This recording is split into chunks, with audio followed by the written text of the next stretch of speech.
Hello, everybody. How are you all doing today? Welcome. Super excited tonight to be back with Little Busters, our Tales from the Loop game. We've got some good stuff planned. Last week was a pretty dramatic episode. Got really personal for the kids.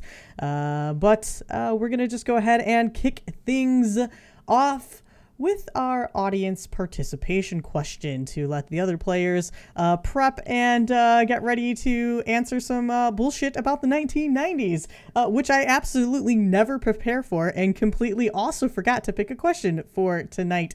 So I think we're going to go with the obvious one, the one that we haven't discussed yet, the one that encompasses so many potential answers, because this was really the boom of this particular genre. What is, I ask you, dear audience and dearest cast members, what is your favorite 1990s video game? You have some time to think, because I've got a script to read from our sponsor. So let's start with that while y'all think. Hello and welcome to Encounter Roleplay, everybody, and hello to those watching live right now on Twitch. And if you're watching over on YouTube, be sure to join us live for this show every Wednesday at 8 p.m. Eastern Time. And today we're, like I said, playing, I believe, the 5th episode of Little Busters, our Tales from the Loop / Things from the Flood show. Super excited. Now that I said that, we actually have to just go straight into the cast and crew, figure out who everybody is. Please let me know and let everybody else know who you are, your pronouns, who you're playing, and your character's pronouns, and then what your favorite video game from the 1990s, that is January 1990 to December 1999. Who's ready? Oh! It's a first, I know. Oh my gosh, I'm so impressed. Okay, go for it. Take it away, Michael. Hey, everybody. My name is Michael. He, him, or they, them pronouns. I am playing Silas, he, him pronouns. And my favorite video game from the 90s is The Legend of Zelda, Link to the Past. And I'm going to answer for Julian, who is not here, and it's probably Final Fantasy VII. I was so excited for just a moment. My heart was like, oh, dude, Julian and I have the same... Nope. Oh, no. Wait. No. This is my speculation. This is not... this is not... You're just putting words in his mouth. This is unconfirmed. I'm putting words in... And you know what? His favorite 90s band is Sugar Ray. It's true now. Yeah, that's legit. It's true. That's super truth. Hey, General Davis, what's up? Welcome, everybody. Again, for those just joining us right now, we are quickly doing an intro. Everybody's letting us know who they are, who they play, and what their favorite 1990s video game is. I see we've got someone said Silent Hill. Somebody said Mario RPG. That's fantastic. But we will go ahead and kick it on down to Natalie. What's up? Hey, how you doing? Hi, I'm Natalie. She, her pronouns. I play, formerly known as Darcy, now known as Ripley. She, her pronouns. She just likes to change it up. Ripley Spector. So my problem is there's 5 different games that I am currently vacillating between that are probably my favorites. And I own all of them still, which is the best part. And my stuff's not typical. Like, one of the first games that I ever played in my first screen handle, and I'm probably going to go with that, maybe I'll just share the rest of them in chat, came from Thousand Arms, which was basically a dating sim. JRPG dating sim. Freaking great. And I was like, this is great, because all you can do is date the women. And I'm like, sweet. This is going to go great for me. That is amazing. I've actually never played that. The lead female Sodina, I used Sodina as my handle for the longest time online. Yeah, it's great. But other shoutouts go to Legend of Dragoon, Grandia, and the 2 Lunar games, Lunar Silver Star Story. Yes. Oh my gosh, that was so good. I love those. I still own all of it. I have the special version. Yes, for the right. two-star With, games. with like the With little Lucius the pendant. pendant thing. Oh my I god! have Yay! Oh, I wow, have my all- childhood. Right? Oh, yeah. so great. So great. All right. Well, well, thanks for like kicking us Yeah. back down into nostalgia zone with all of that. So good. I love it. Yeah. Oh, looks like we get another Super Mario RPG as a favorite game. Seriously, I mean, like that's totally valid. It's such a good game as well. How about we move on over to our buddy playing Delay Pro? What's up, hey buddy? Hey, how's it going? Going good. I'm so happy to be here. I play Delay, they, them, and my pronouns are he, him, or they, them. And I have two, really. One obviously has to be Ocarina of Time. But my main one, and I'm going to try and do it in like the character's voice, the best voice I've Lord, is, I'm going to like ruin this, but Metal Gear.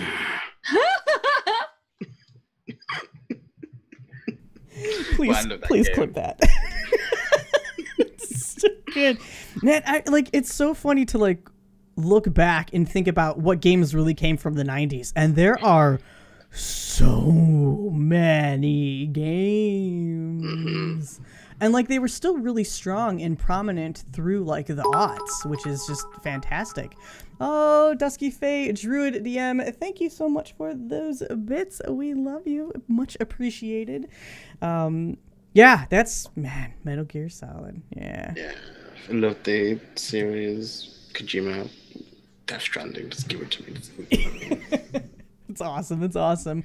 Well, thanks. Happy to have you back tonight. And returning once again, no longer a guest, but a permanent resident here on Little Busters is Janaya. Hello, good evening. Hello and good evening. My name is Janaya. I use she, her pronouns. I will be playing Chloe, who also uses she, her pronouns. And I think the game I played the most of was Sonic, because that's what I played while I dyed my hair.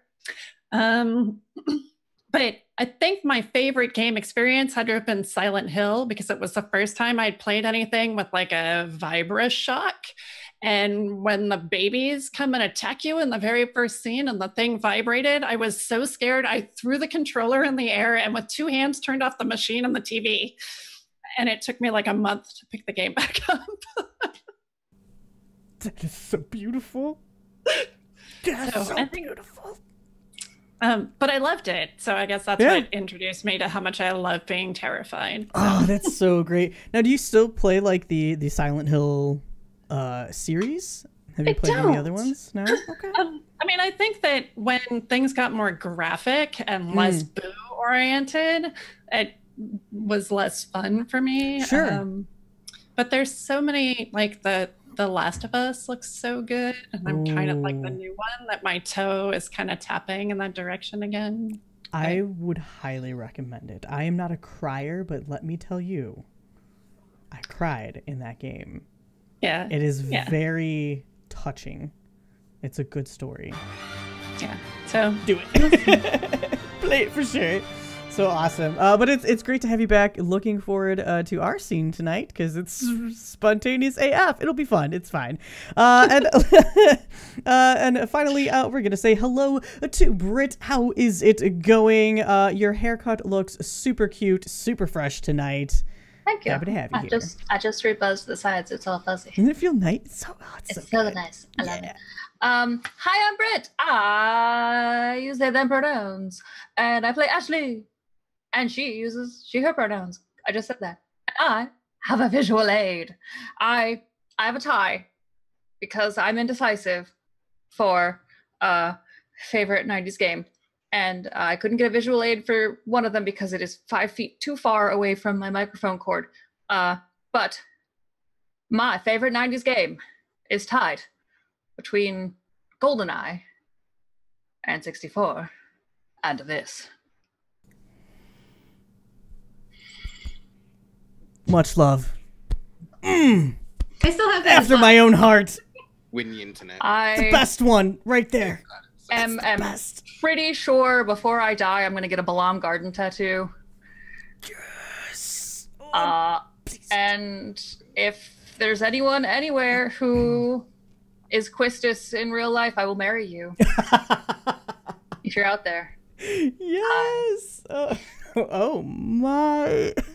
Please, someone get this lovely person a Quistis.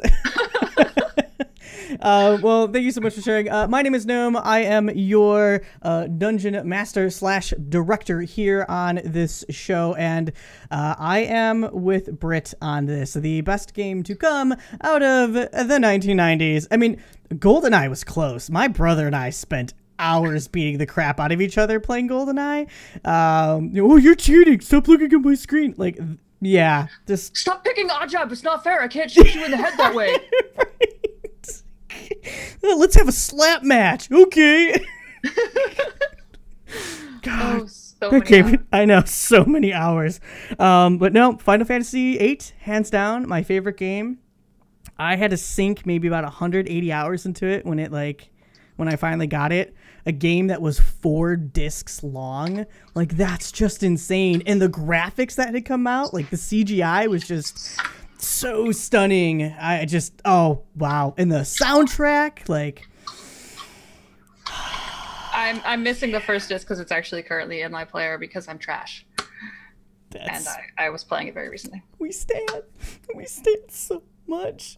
Well, thanks for traversing back into the 1990s with us. If anybody watching right now or on YouTube, if you want to let us know what your favorite game from the 1990s is, we would love to hear and chat about it. But we're going to continue on real quick, get get the rest of what we need to do out of the way. So before we begin today's show, I'd like to remind you all of our sponsors. This week we are sponsored by The Spy Game, a D&D 5e compatible spy game with action and espionage, clandestine organizations, and secret agencies. You take on the role of a spy, running intel and engaging in a wet work to ensure the security of the world from corrupt governments and the evil machinations of rogue villains. It's coming to Kickstarter soon, and the Quick Start PDF is currently available for free on DriveThruRPG.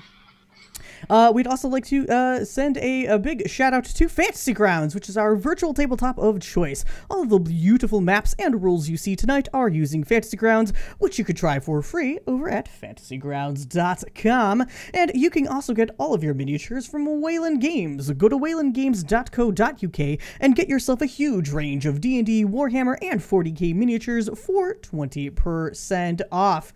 And this week, we'd like to continue sending a shout out to our sponsor, Tabletop Loot, who sell incredible dice, as you know. One thing that we'd like to do here is that if our tweet hits 20 retweets, we end up giving away a set from Tabletop Loot. So maybe the tweet is up. I'm not sure. It could possibly be. I don't have my chat open. I should have done that.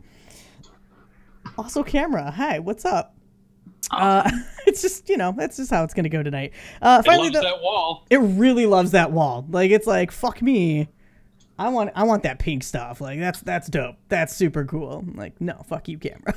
But anyways, finally though, I'd like to remind you all how you can interact with today's game. You can donate to impact the game by giving players natural 1s, natural 20s, wild magic surges, and this year's special table of pets. We still owe the players an encounter with a kobold from the pet table, and because we're playing Tales from the Loop, it is not quite like Dungeons. It's not a D20 system, so we don't have natural 1s and natural 20s. We have successes or not successes. So if you do donate, you can give a player or the GM a success or a failure. So that's kind of how we play that. And if you do donate enough to make a wild magic surge, while we appreciate the randomness of the surges, we only accept hedges here. This is season 3 hedge harder of Little Busters, so only hedges will happen. We need way more hedge mazes.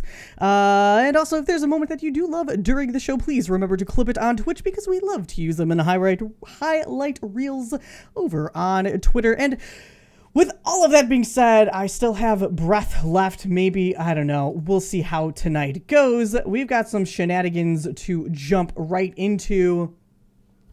Who would like to recap for an auto success tonight of last week's really awkward camping trip?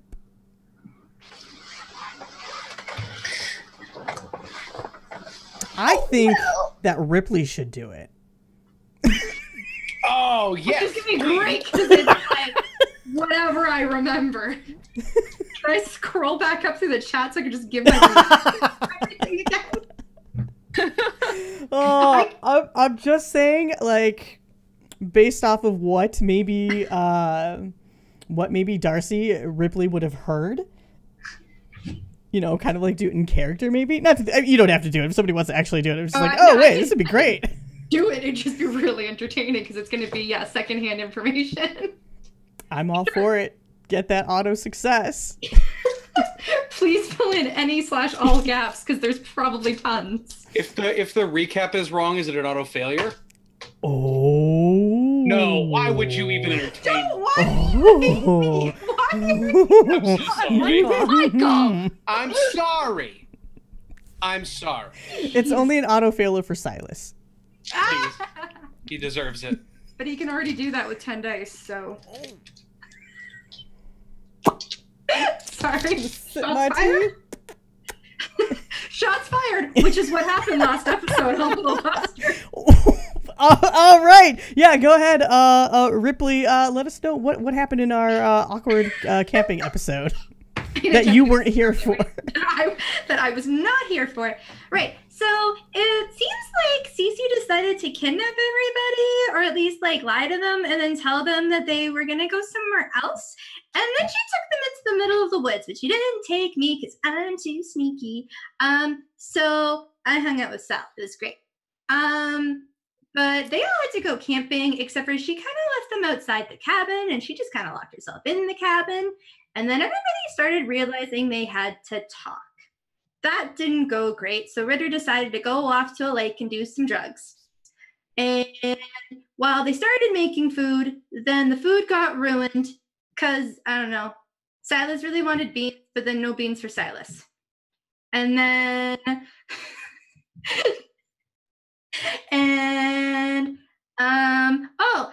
then Ashbash totally told everybody that Sarah is alive. Spoilers, I kind of knew. Whoops. So, yeah. That's a secret that's out now. Ashbash and Chloe talked it out, and I think they're friends again. And then everybody went to go find Ritter.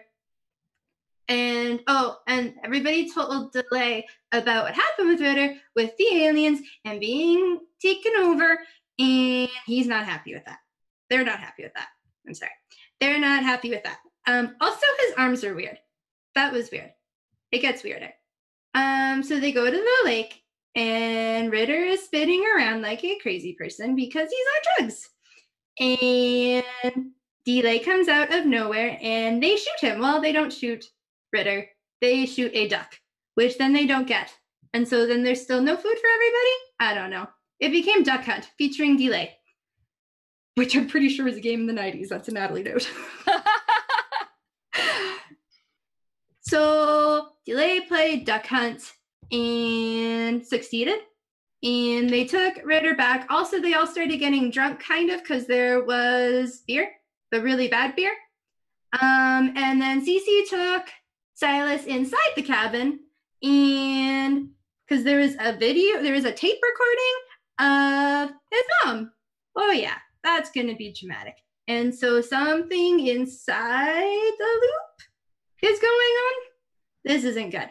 Everything's kind of escalating, and not everything's figured out except for maybe Ashley and Chloe. Oh, and then they told Ritter that Sarah is alive. I think they did. I'm pretty sure they did. Yeah, they did. That was not good. I mean, it was good, but it's also not good.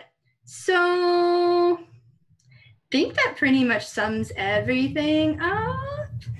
Oh, and then there was a fight between Silas and Delay. I forgot about that part. That was also great. And that's where the arms came out. They showed their not so human arm. Arm. I don't remember if it was plural or not. Silas tried to be really cool and beat up Delay. It did not happen, though. Silas is having a no good, really bad day. The end. Oh, it's about to get worse. Bravo, bravo, what a master performance. Well done, Ripley. Please take that auto success for the game. Thank goodness. You did dang good. Also, shout out to Gizmo Arts. Thank you so much, because that's legit a hedge maze. So this is how this stuff works. Okay, cool. So we've activated a hedge maze for tonight's show. Oh, for fuck's sake! But the question is, how is it going to play out? Because we're gonna jump into a pretty intense scene. In fact, it's so intense that we're gonna disappear for a moment and let Ritter and Silas take over from here. So hang on one second. Oh, I didn't. Well, all right, cool. Yep, that wasn't gonna go smooth at all. So hang on a second, and good luck, Silas, Ritter. This is certainly an interesting scene. I think the scene starts off in a small apartment in probably one of the more upper class neighborhoods of the area. Most of the boxes have already been broken down, things have been put away, but there seems to be a consistent unrest within the apartment. The man known as Christopher Yeager, or as most of the other players know as Wolf, is currently out and about. Things have continued to be tense between Silas and Ritter after the big reveal of Sarah. And Ritter, who has kind of folded in on himself since this revelation, has been sitting on the couch and kind of taken most of his odds and ends to tinker with, and has kind of littered a coffee table with them. Sarah, the robot, the AI, sits in the center, kind of handing him things every so often.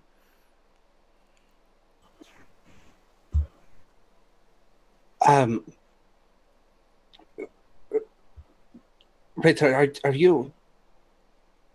Say something. Something. You know what I mean. He stops and kind of puts down kind of like a really small Phillips head screwdriver. I don't know what you want me to say.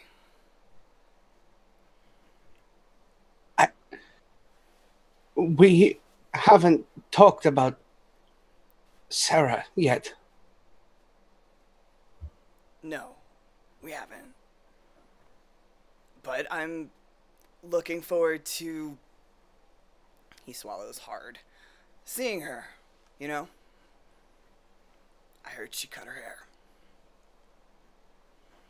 Ritter, if this is too much, if you don't want to go meet her, you don't have to. No, I want to see her. Kind of snaps at that. I want to make sure that she's actually alive. Is actually okay. I don't believe that Ash could have done all of that. Not without help. Well, I apparently Ripley knew, but I... You see him visibly bristle at that. Yeah, and apparently you knew too. But that's whatever. And he kind of turns back to start tinkering again. Ritter, no, what? I told you that I had no idea. No one said anything to me. Sounds convenient, man. I'm not gonna lie. Wouldn't be surprised if Delay knew. The only one that didn't seem to know about anything was Chloe. If Delay knew, then Sarah wouldn't still be alive. If I knew, I would have told you immediately. You think I didn't see what her being away did to you? I don't know. Did you? How can you even ask that? I don't know. You were the one that was, and kind of like he puts everything down by that point and kind of turns, cross-legged, looking at you, Silas. Every single time that I needed a moment to chill out, you always were in your nose in some form of investigation. In file work, papers, whatever data Wolf had, you were all over that.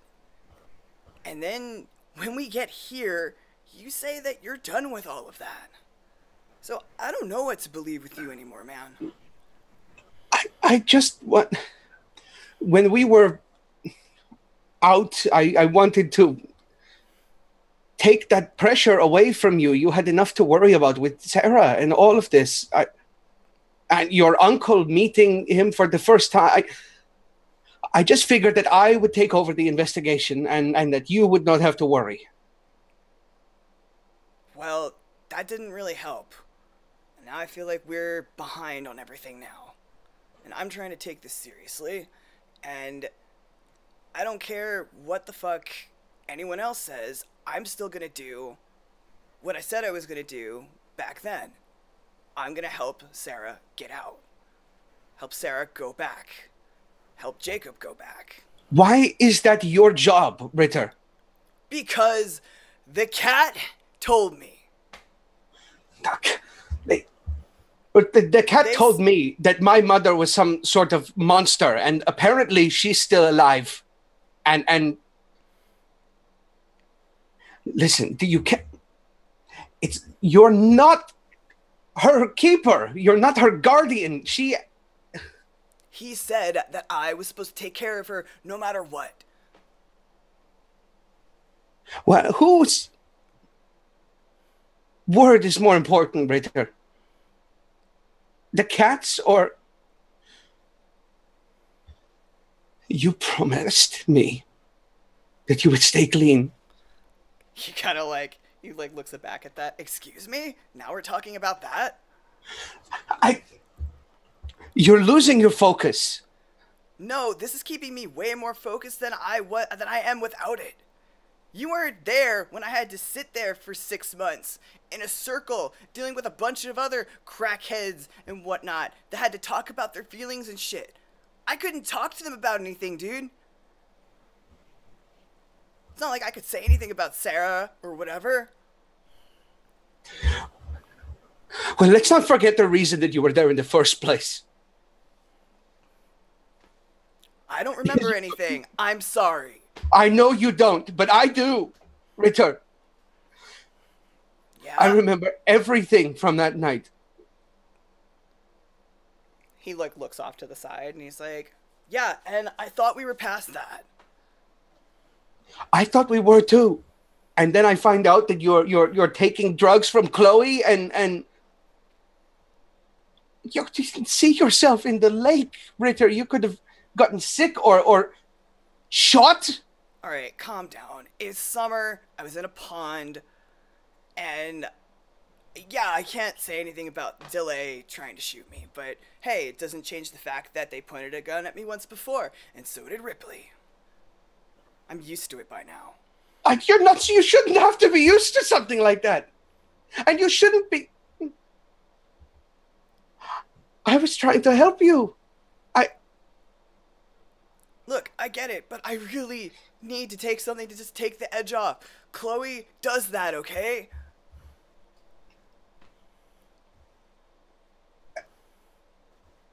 I just thought that maybe something that I could say would help in any way, but You do say things that help, but then you just go back and you crawl back into whatever shell that you're in. And then I can't tell what you're thinking. At least she talks to me sometimes. I talk to you? And Sarah always listened to me. I think we need to stop worrying about Sarah. Why? You spent too much of your time worrying about Sarah already, and look where it's gotten you. If it weren't for her... He kind of leans in. If it weren't for her, for what? You wouldn't have had to spend all that time in that hospital. Rather, in both of those hospitals, while I just sat on the side, wondering if this would be the last time I ever saw you.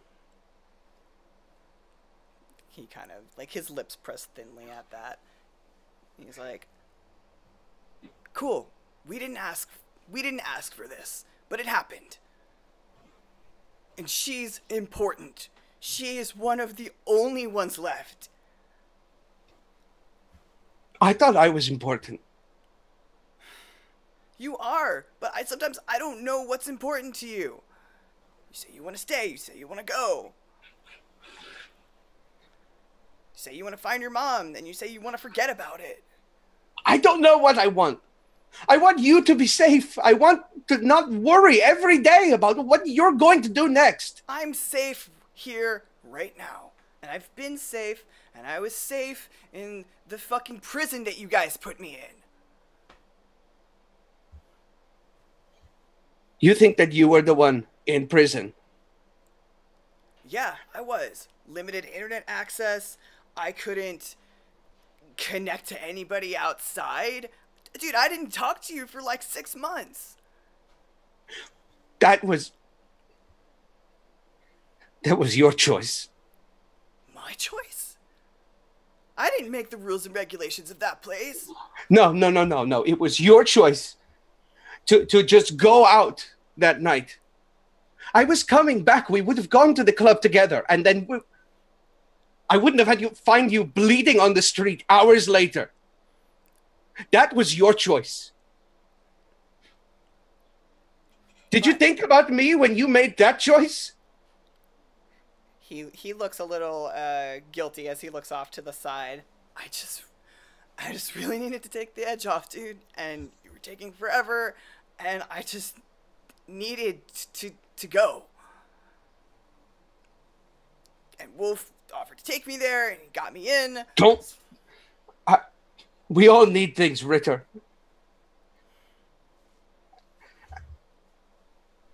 And what I needed was you. And for 6 months, I couldn't speak to you. I couldn't see you. I didn't know how you were doing, if you were okay. Yeah. What were you talking to Chloe about before we left? What do you mean? He kind of like his brows furrow at that. The time in the bunker, the time in Germany. What is that? He kind of like leans back a little bit. And he's like, look, see, you're jumping all over the place in all of your topics. We were talking about drugs, and we were talking about taking care of Jacob. Because that's what I had her do that whole time while I was gone. And that's all? Germany, we went to the one rock festival. You didn't want to go because you were so obsessed about this new fraction of piece of information about the machine cancer. And because I didn't want to ruin your... We both wanted you to go. But that's fine. We had fun without you. What does that mean? We had fun. More drugs, more what? Yeah, we did do things. Drugs and stuff. And he kind of like, he like rubs the back of his head and kind of like looks away. What things? Cocaine, acid. No, not what drugs, what things.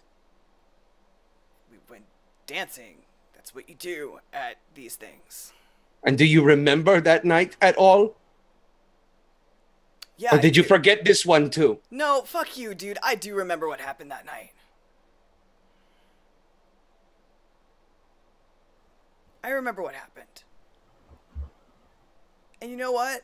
And again, like he stands up, takes the orb of Sarah, He kind of tucks her underneath one arm. You know what? I told her no. I told her that this shouldn't happen. This shouldn't happen when you're fucked up. That's what I told her. Yeah, we fucked around a little bit before that. But I told her no.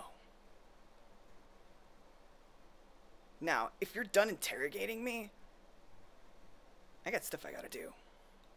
And he goes to walk past. Yeah, what do you have to do? Go talk to her again?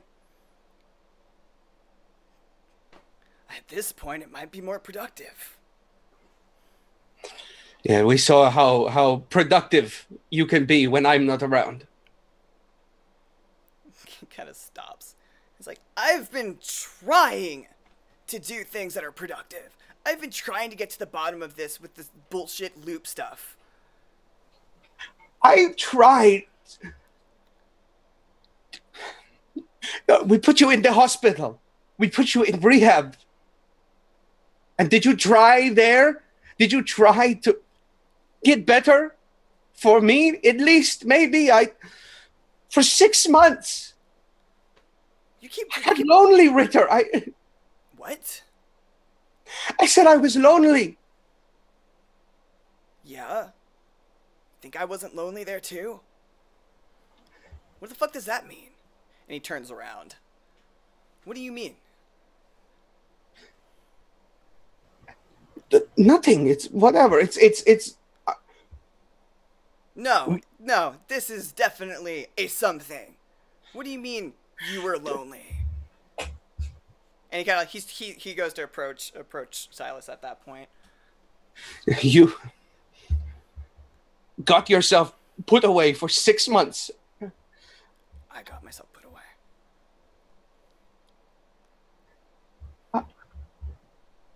What was I supposed to do? Just... No. What the fuck did you do?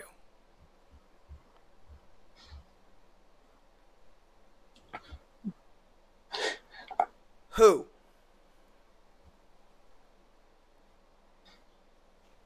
Totnos, I didn't... Oh. Let me guess. He takes a step back. You didn't say no.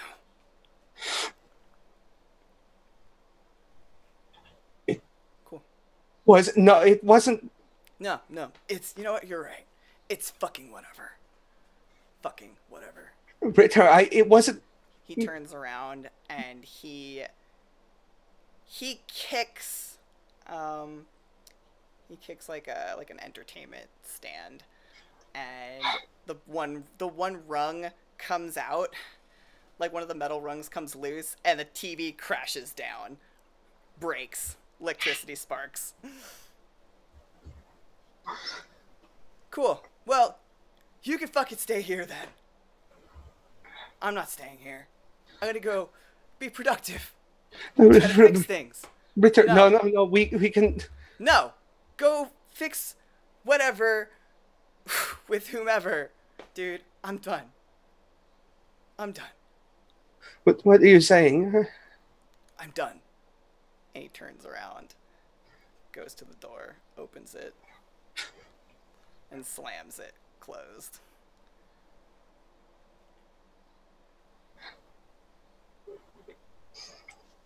Silas just stands there for God knows how long, and after a while quietly goes over to try to pick up the TV.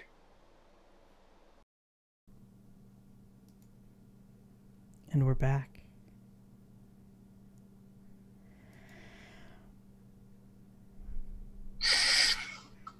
Okay.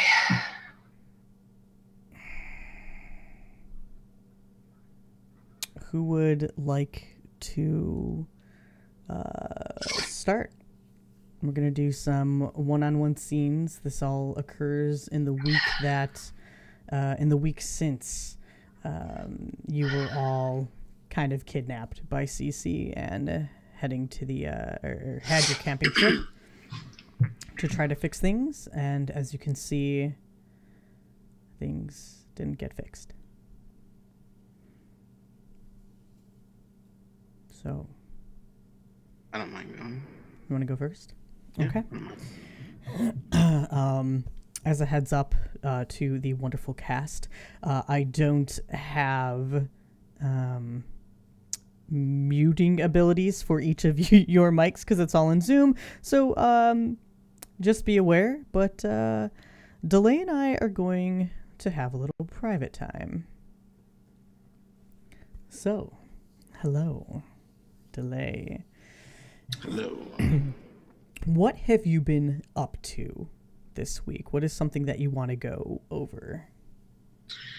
I think after the camping incident, Delay has been trying to get more focused, trying to go over everything and just remember why they're here. Okay. Center themselves with Crystal, touch base with May, checking on the prisoners that's patient, what's going on with them, and try and find out what's happening with the loot as well. Okay. So I think just from like basic whispers of what's going on, and you do have access to a little bit more information than, than many of the other characters would, and many of the people here would. Hi, Natalie. I don't know what my internet decided. Just kidding. It's now Ripley's turn. No. let me switch. Nope. Oh, that. That did it. It's fine. Give me 2 seconds. We'll just figure this out here real quick. Let me copy who is who. It switched everybody. It's fine. Let me just find. There we go. You're Silas today. Not even gonna bug with it. So, except I am gonna bug my camera because what the heck. So you have access to information that most other people don't have access to. You have an entire chain that essentially can feed you information from what they have heard, and as well as you have the ability to hack into places that most other people can't get into. So in that time span between you and Crystal kind of working together in your little hideout, while you kind of have to work around the still, I would say, the comatose body of Lieutenant Captain Hernandez, JJ Hernandez. Yeah, I couldn't remember what his title actually was, but JJ Hernandez, which was a name that was very familiar to you, especially in regards to your father was supposed to meet up with them, but never did. And unfortunately, though, after finding you all in the middle of the woods during a kaiju battle between a giant, massive mutated tadpole and a robot dinosaur plagued by the machine cancer in the middle of a massive wildfire right after the loop exploded into smithereens, Hero Ashley came in to save the day and knocked this guy pretty hard in the head.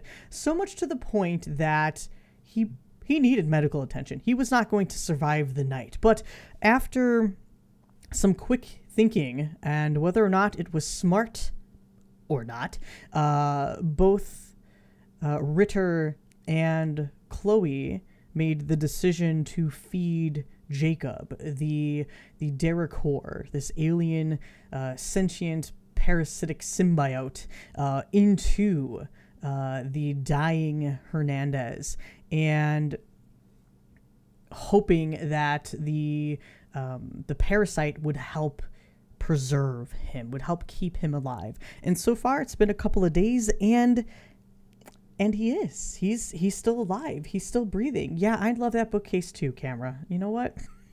It's fine. So let's have you hanging out with Crystal today, so that Hernandez is kind of just, again, laying there comatose. You do have to feed him every so often, but it's mostly mush. You have the supplies to basically like force feed. Somebody does have a swallowing reflex. He is taking the food. He is taking the water. You are still treating him crudely as far as medical standards go, but he is still alive, just appearing comatose. Do you want Crystal there? What's that? Yeah. I was going to say also, Delay doesn't know about the parasite. Correct. Nobody knows about the parasite except for two of your friends. Yeah, friends is a word. Acquaintances? Teammates? Work people. Yeah. So, what would you like to do? The time is yours. You have some options. Yeah, I think. Do I still have the injured condition, by the way? No. We'll say that after a couple. It's been a couple days. Everybody's conditions have been cleared.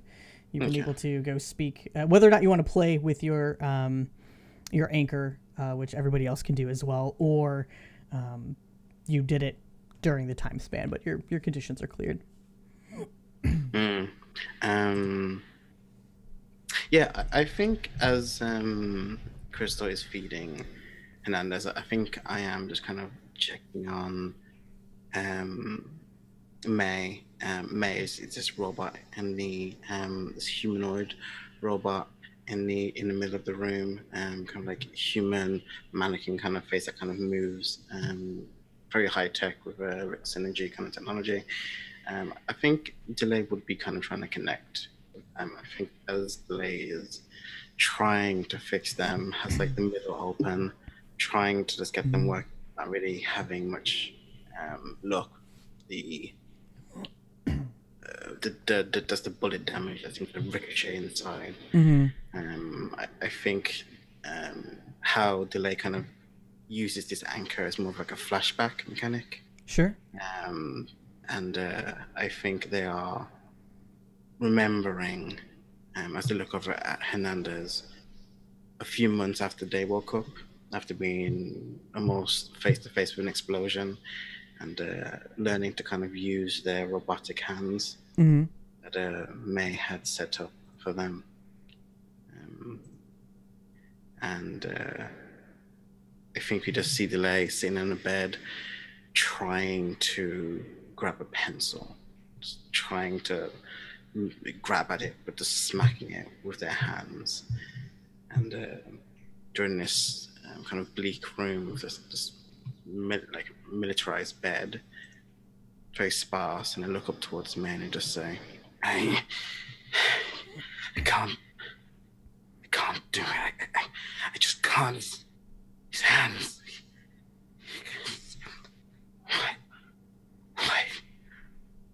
Why did you do this to me, mate? I would have rather have died. Now, for those who aren't familiar, do you want to describe who this anchor is? I would. So May is a Rick Synergy robot that is used in hospitals as like surgery aids and rehabilitation kind of therapist. They have very kind of like humanistic style speaking, almost the same as like Sarah's kind of speaking, very like methodical. They were saved because they were in Russia, so they're one of the AI. They're one of the AI that was saved during that time that my group were able to get out, and they chose to join the kind of resistance in only a medical kind of capacity. And me, May, and Crystal are in a polyamorous relationship, whereas May is very much the emotional kind of support and anchor for both of us. Okay, cool. Thank you for letting us know a little bit about May. So she hears you say that, and you just kind of have this vision of her, the two of you, maybe sitting somewhere not quite as dreary as this abandoned apartment facility that you've kind of made into a hideout. Maybe somewhere in Europe that had kind of brought you, or at least made you feel safe. And as you kind of close your eyes, and you're saying this to her, this vision of May, she is standing up next to you and comes to sit on the bed, and with very mechanical hand reaches out to touch your human hand, your hand still made of flesh, and she says to you, "Delay, this is the only thing I could have done. Your life or your arm, and I could not bear to see you permanently shut down."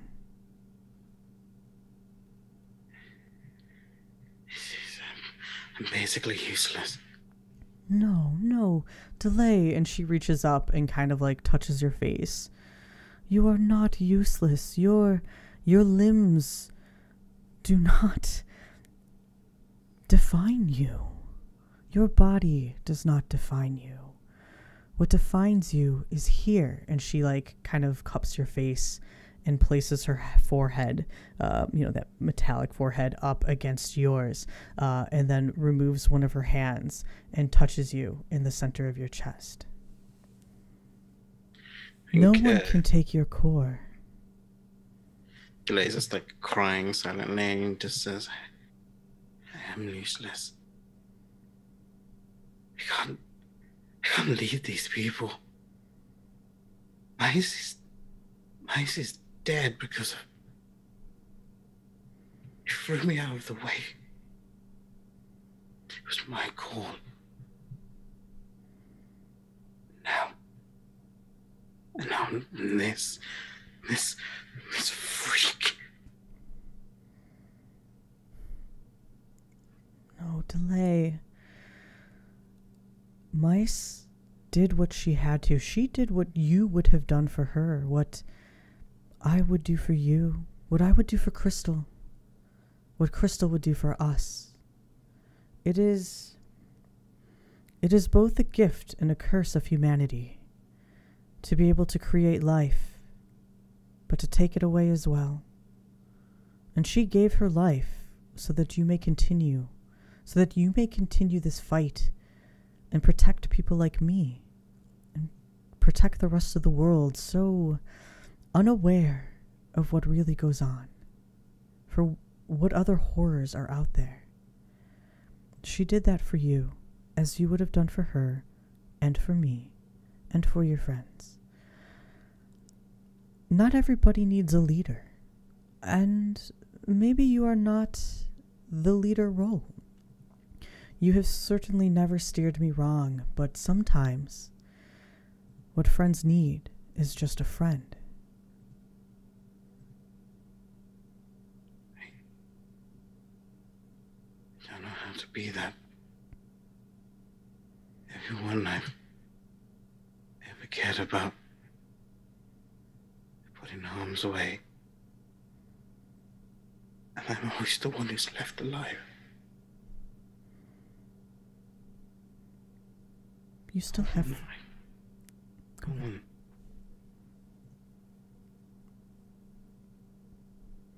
How long until it's you?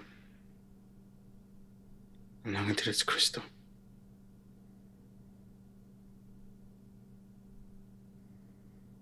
Why could it never be me? Because it is not your time. You and the rest of humanity have this drive. It is so peculiar. I truly wish I could understand the way that you do.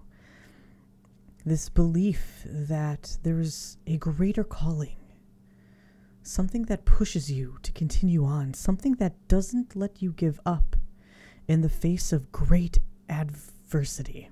That's the word I was looking for. You can face anything, and the world And the universe could throw the worst at you, and it can take everything away from you and leave you alone and broken. But I know that you know you will not stop until you save everybody. And that includes your friends. That is such a beautiful thing. That is what humans would consider magic.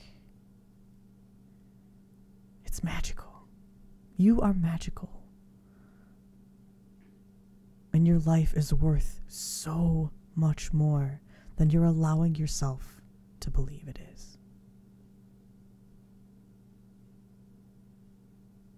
I think hearing this, I think there's kind of like a shift, like a phase, kind of like overlaying, and it goes from like a memory to what I would think her advice would be, to kind of always rely on that, and it kind of goes to the present me. And I just kind of say, as I kind of see myself almost like superimposed in this image, kind of frozen. I'm standing on the opposite side of May, and I just kind of say,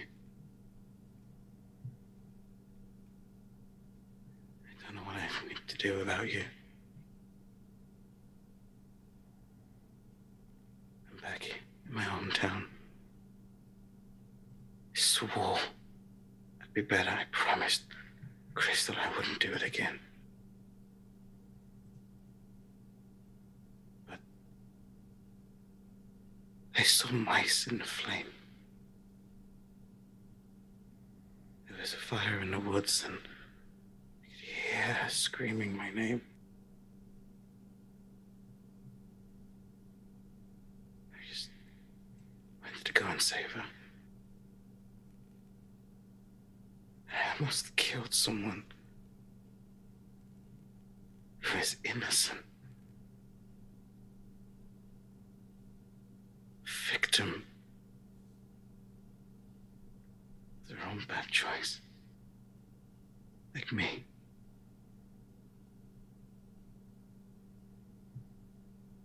Falling at the seams without you. I don't know what to do.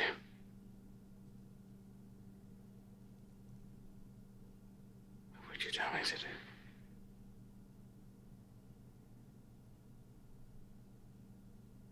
And there's not a noise, not a blip, not a movement. Her body is incomplete. It's missing parts. It's been rewired, attempted to be reprogrammed. You can get power to her, but as she had said, that your body means nothing, but it's your core that means everything. You have not been able to get her core back online. And she sits there silently.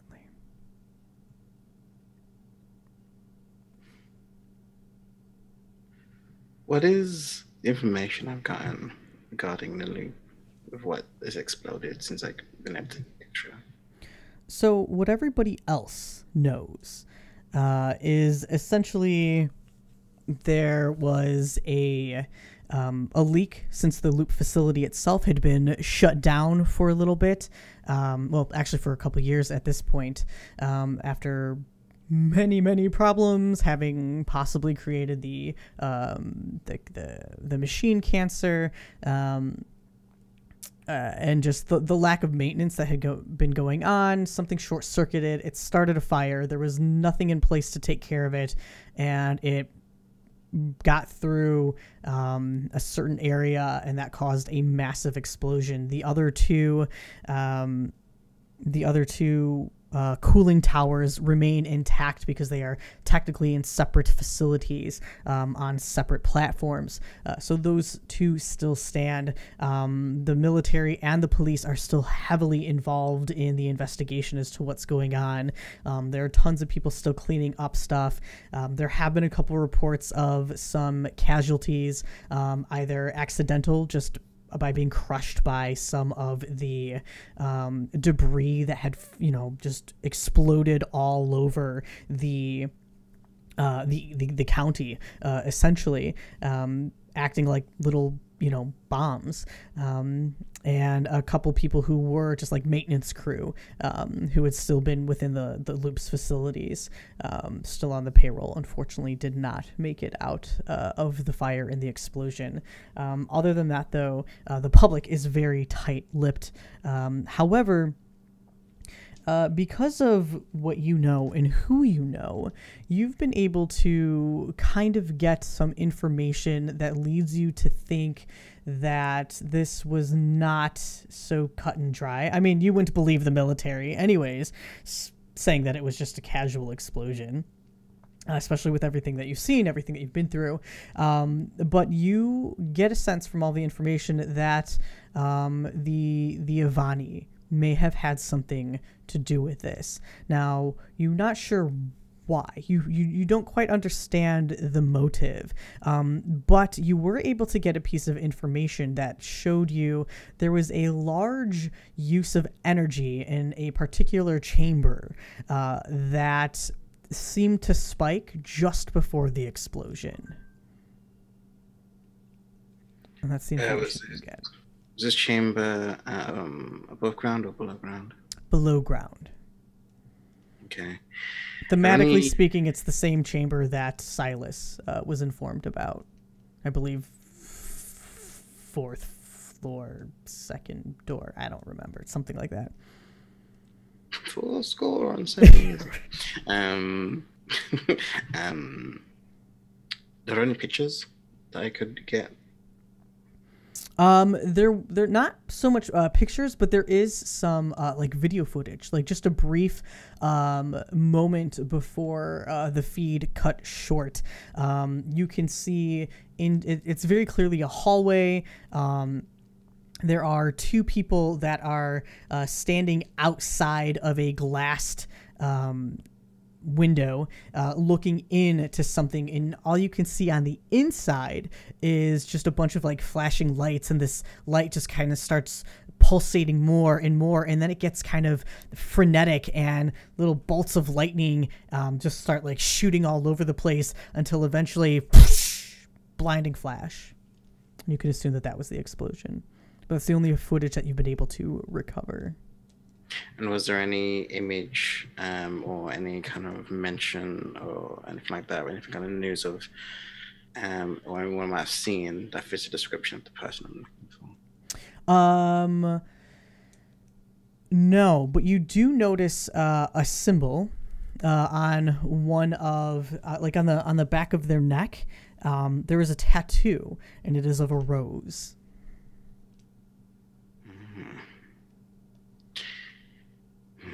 Well, I think I've shared all this information with Crystal, and I say, I need to go.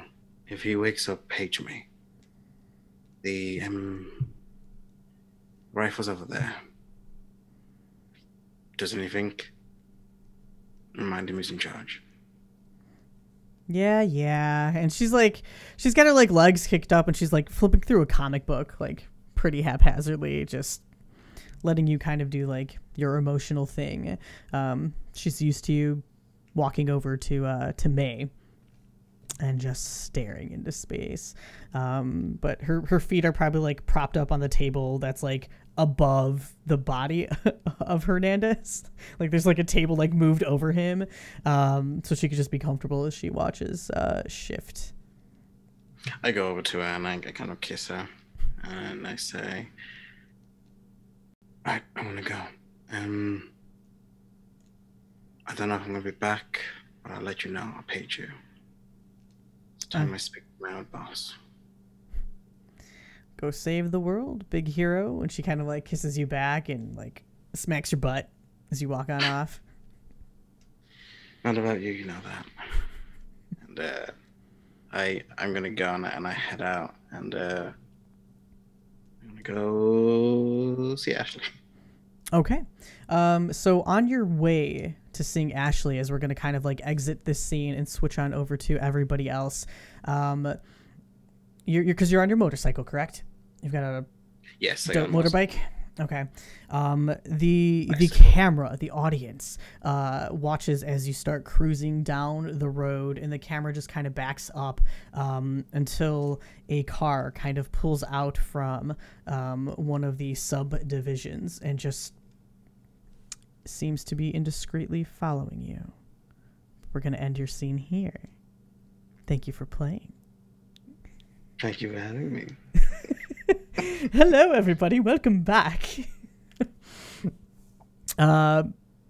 Yeah, I'm not going to even bother adjusting the cameras. We have a lot to go through tonight.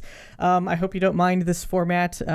We only have a couple episodes left of Little Buster, so I really, really, really wanted to get some one-on-one time and work on character development. So that's what we're doing tonight. Yeah, so y'all got some new information, learned a little bit more about Delay. Who would like to go next? I'm almost gonna intrude here and say let's actually go with Natalie, because we haven't had a chance to really hear from Ripley, especially because she was not here last week. So I'd like to take a little time. Let's have a little one-on-one. I see that you're all talking, and in the chat I can't read it because I'm so engaged. It's very intimate doing one-on-one scenes. So I am going to, well, now I have to figure out which one you are. Are you Delay now? Delay right You're now. Delay. Okay. Literally, because I just said I'm super okay being Delay. Oh, yeah. No, this is great. Okay, so we're going to switch on over to Delay. Obviously, though, you're not Delay. You are Ripley, and Ripley has been kind of MIA from all of the drama and from all of the kind of stuff that's been going on with your friends. Since everybody was kind of forced on this camping trip, Ripley, what have you been up to, and what would you like to play tonight? So there's been two things that Ripley has been up to. One of which has been, because that bad thing got away after the fight, after the big mecha kaiju fight, and therefore she's been trying to track that as much as possible. The other thing that she's been up to is trying to do as much research as possible, because she knows after seeing a bit of what happens to Silas in action, she's been trying to figure out if there's any way she can do research, whether it's by utilizing Sal, because I know he got some upgrades, to try to do some research. So she's not hunting, she's researching. Okay. So we will go ahead on a little research scene. I kind of feel like being the little punk, the lone wolf that our sweet, adorable Ripley has grown up into. I feel like you've got like headphones on, and you've got some dope ass boots, and you are just like chilling in a very, very early on like cyber cafe that kind of opened up in the mall. Yeah. So, there's like a bunch of like just really weird people in there. Like, it's definitely not the cool place to hang out. But you're there, and you've got your backpack, which has Sal in it, plugged into the internet at this cyber cafe. So, what you looking for? What are you doing? She'd be trying to, because it's such a weird thing. So she would start trying to look up. Okay, so let's try something on maybe like psychic activity. Is that something? I don't even know what's going to exist out there for that. Searching for psychic activity. And after a moment or so, Sal comes up with like a radio feed for like Miss Chloe. So you just get just classic Mrs. Chloe. She will tell you future on screen, on TV, if you dial this 1888 number for like $5 per minute. Oh, that's more money than I want to spend. I don't know if I can trust this, Miss Chloe. Let's look up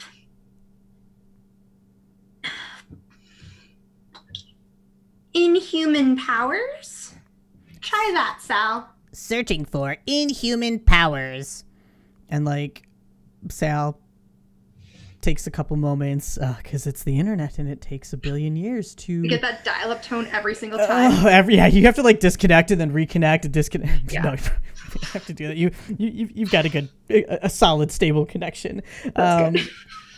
But Sal eventually does pop up, perks his head up and says, "I think I found something," and holds up one of his now like more replaced arms. Like it's got a couple like articulated fingers, and one of them is something that you can connect into a computer. So he's like kind of guiding you. And you've done this before. Like put his finger into the computer now. I've had to teach him not to flip people off unless I tell him to as well. Yes. I just want to make that very clear. Yeah, he's only got 3 fingers, but he does this one a lot. Still does that middle one. Which has been great. Yeah, that sounds about right. Little punk ass Ripley's totally okay with it.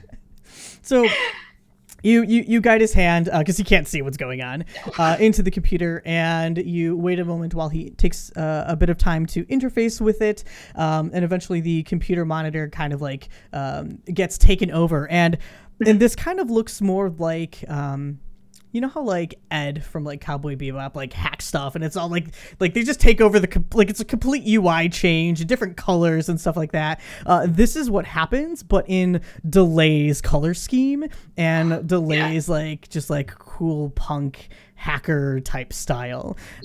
So it looks super 90s hacker. Love it.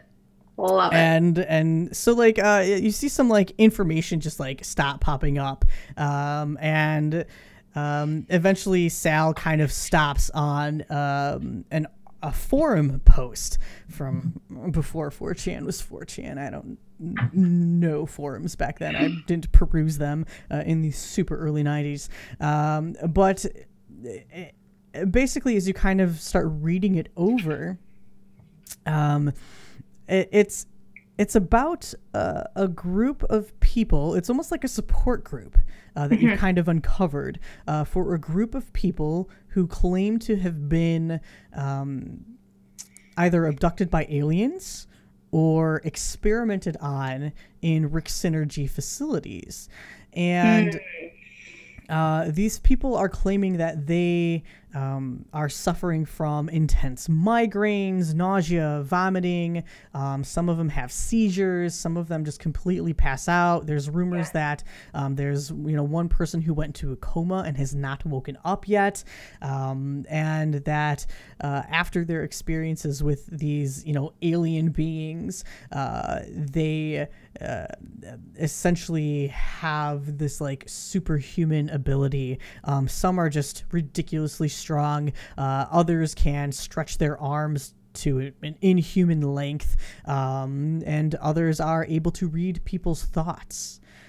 So that's as you're starting to like flip through this at Sal's pace, you're gathering all of this information. And I've got my Chrome notebook out, and I'm actually scribbling notes all through. Nice. Right, you're literally taking notes like a detective would. This is this username. This username says they experience this. Yeah. Is there? So she's actually going to start. So she's taking down as many notes as possible. For anybody that seems to be experiencing, especially like the headaches, or can read other people's minds and stuff like that. She's going to try to see if she can click her way through to see if she can contact any of them. Sure. Yeah. You know what? Why don't you go ahead and roll me? I will let you do whichever one is higher. Program or contact. Hilariously, that is programmed. Oh, wow, really? Gosh. Her heart went super down, guys, okay? Like, when we switched over, her tech went up, her heart went down, and she's got one in program because I think I just took that because it seemed like a good idea at the time. So I at least have 6 dice there. Okay. With 3 successes. Wow. Whammy, whammy, whammy. So that is like a super mega success. So you're going to be able to obtain either a solid contact with this person or be able to get a lot more information. So it actually takes you a little while to figure out how to contact this person. They definitely wanted to remain anonymous, but with the help of Delay's programming through Sale, you have been able to trace their IP address, which back in the day, that was as protected and as important as a credit card. That was pretty identifiable information. So you've been able to access this person's IP address and eventually able to kind of pinpoint where they are located. And as you may guess, they're located here in Lake County, Illinois. Of course they are. Yeah, of course. They actually live in Littleton, which was the area designated for families who, like higher up families who worked deep within the loop, who had really high classified positions. So you're able to obtain their address, figure out who owns that address. Yeah, so that's what she's going to try to follow up with afterwards, to see if she can research the address, see if she can figure out who lives there. If we need to go find a Yellow Pages or something like that, we might be able to. Yep. Yeah, I don't think Ask Jeeves and Google Maps was available back then, so it's definitely walking to a telephone booth. Yeah. And what was the username for this person that I've now tracked? Oh, really? I have to now come up with the username? Oh, boyo. Isothermal72. Love it. New Master 69. This person's a scientist. Oh, goodness. Cool. So I write down that information, anything else from them. And then so I'm going to I'm going to unplug Sal, pack him back up with, all right, Sal, let's go see if we can't find this isothermal 72 person. That sounds boring. When are we going to find bad things? We're going to, as soon as we find this person, you want to help Silas, right? Yeah, Silas is good. Exactly. And so even though things right now with, well, everybody is kind of, I don't even know what it is. I don't know what happened to him. I don't know what happened to them. I don't really know who they are anymore. But he's going through some rough times, and I don't think anybody else is really going to help him right now. Well, we can help him. We are his friends. Yeah, that's a word. That's It's the theme of this episode. So true. He's your friend, Sal, and so we. Man, never thought I'd put that together. Sorry. He's your friend, Sal, and so we're gonna do what we can to help him. So if we find this person, we can help him, and then after that, we're gonna go get that stupid bad thing that got away from us earlier. Okay. Okay. So let's go find a telephone book and see if we can't get this person their name and go visit them. All right. Okay. And we're going to pack up and go find the nearest telephone booth. I mean, there's one on every section of the mall, so you can just, Yeah, I just go. It's handy. It's available. Yeah, and you have no problem. Yep, you don't even write down the address. I think you would just rip it out. stuff it in your notebook, and we can swing on over there if that's what you want to do. That's where we're going. Okay. So how are you getting there? How does Darcy get around? Bike, probably. She does Bicycle? have still her bike, and she still had, like, it's the cute one, the really cutesy one, because that's where Mom thinks that she still wants and likes and stuff like that. Yeah. So it's got like the little wicker basket on the front, which if she doesn't feel like carrying Sal in the backpack, she just like plunk him there. Kind of weighs down the front a bit, but you know, it's fine. Yeah. It's all fine. No, that's perfect. Yeah, and so it's got like the tassels on the handlebars too. Does she have like Pokemon cards wedged into the thing? So There's click a click click Charizard click click there. click click click click. Yeah. There's a Charizard in there. It's so perfect. It's so great. Yeah, so you go ahead, you ride your bike on over to Littleton. It kind of takes you a while to get there because you are on bike, but eventually you are there. You know the exact address. Now, Littleton itself has kind of been, it was evacuated because it was the closest area to the loop, and during the flood, it took on an incredible amount of water damage. So most residents were forced to move. They were forced to evacuate, for one. Some of them returned, most did not, especially because the loop eventually let most of them go, or they were transferred back to the loop in Sweden. So there are still a couple homes that seem occupied, and as you approach the address of isothermal 72, you see a car in the driveway. There's still some damage. There's like some board up on the window because the window hasn't been repaired yet. They're definitely not taking care of the place. Yep. I'm going to. Okay, Sal. Yeah. You should stay quiet for right now. Okay. Yeah, there we go. Just because I don't want to scare this person away, it's already going to be kind of weird that, hey, I found you on the internet and then I found your home.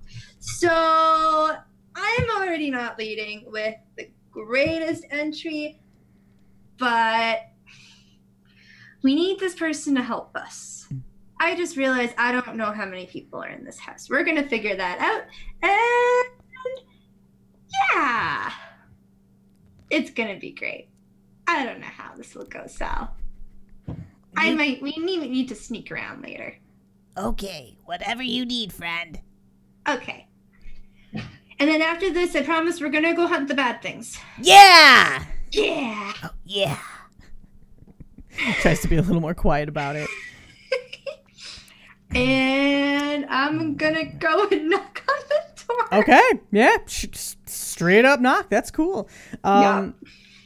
It takes a moment, and eventually you will see, you can hear the sound of footsteps, like something is moving inside, but nobody's coming to the door.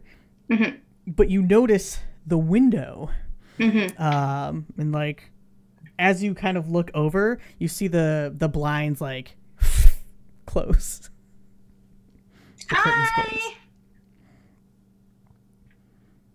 Wonder if I should pretend to be a salesperson.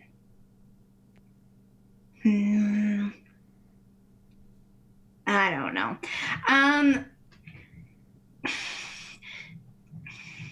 Hey, isothermal 72. Oh, straight up with it. Yep. Oh, boyo. This is how Ripley dies. Sorry, guys. We're going to experience our first character death tonight. Putting the rip back in Ripley. Anyway. No, Natalie. So you do hear some scrambling, and eventually there is you can hear chains moving and scratching and crumbling up against the door, and eventually you hear a big bolt unlock, and the door opens this much. Yeah. Who wants to know? Says in this thick Southern accent that I can't fucking do. My name is Ripley Spector. I know what's going on with you. I want to help. Are you one of us? If you mean somebody who's been affected by Rick's energy, yeah. Prove it. Oh, goodness. Well, let's do this way. Hey, Sal. Yes, Say friend. hi. Say hi. And he kind of like squirms out of your backpack. Pops his head open, and the gentleman takes a look at it and closes the door. And for a moment, you're not sure what's going to happen, but he does eventually open it fully, and you see a man in a navy blue bathrobe and cowboy boots. I don't fucking know. Bright red cowboy boots. Right? Like, it's definitely like ready to go to work, but also probably hasn't been to work in a very long time. And cowboy boots are just comfortable. I mean, they're like a second skin. So he looks a bit disheveled. He's got this, kind of like gritty beard, maybe in his like early 40s, longer hair that's pulled back into a ponytail. And he just kind of looks at you. So, you want to come in? Yeah. I just want to ask a few questions, if that's okay. I guess. And he steps out of the way and lets you and the robot friend in. Terrible idea for a 15-year-old. Yeah. Mm-hmm. Oh, God. Yep. She doesn't make great life choices, okay? She's still armed. I am going to make that very clear to begin with. She does have her gun. She doesn't have it out. Right. Oh, she's got it, though. She's got it. And she is wearing gloves. She is getting... She's learned from season 1. So... Oh. Okay, so you enter into this home, and it's dark. It smells pretty musty. It's not very well taken care of. Very mildewy, to be honest, because I mean it was mostly submerged in floodwater. But there are what really draws your attention is like this old recliner that's kind of pushed up against just like a mountain of computer monitors and computer equipment. Does it all look functioning, or? Oh yeah, totally. Okay. It's hot in there. It's yeah. Very, very hot. What's your name? Whatever name you want to give me. Isothermal 72 is really long. ISO? Sure. My name's Ripley. Ripley Spector. How'd you find me? Internet. That's fair. Your chat boards? Yeah.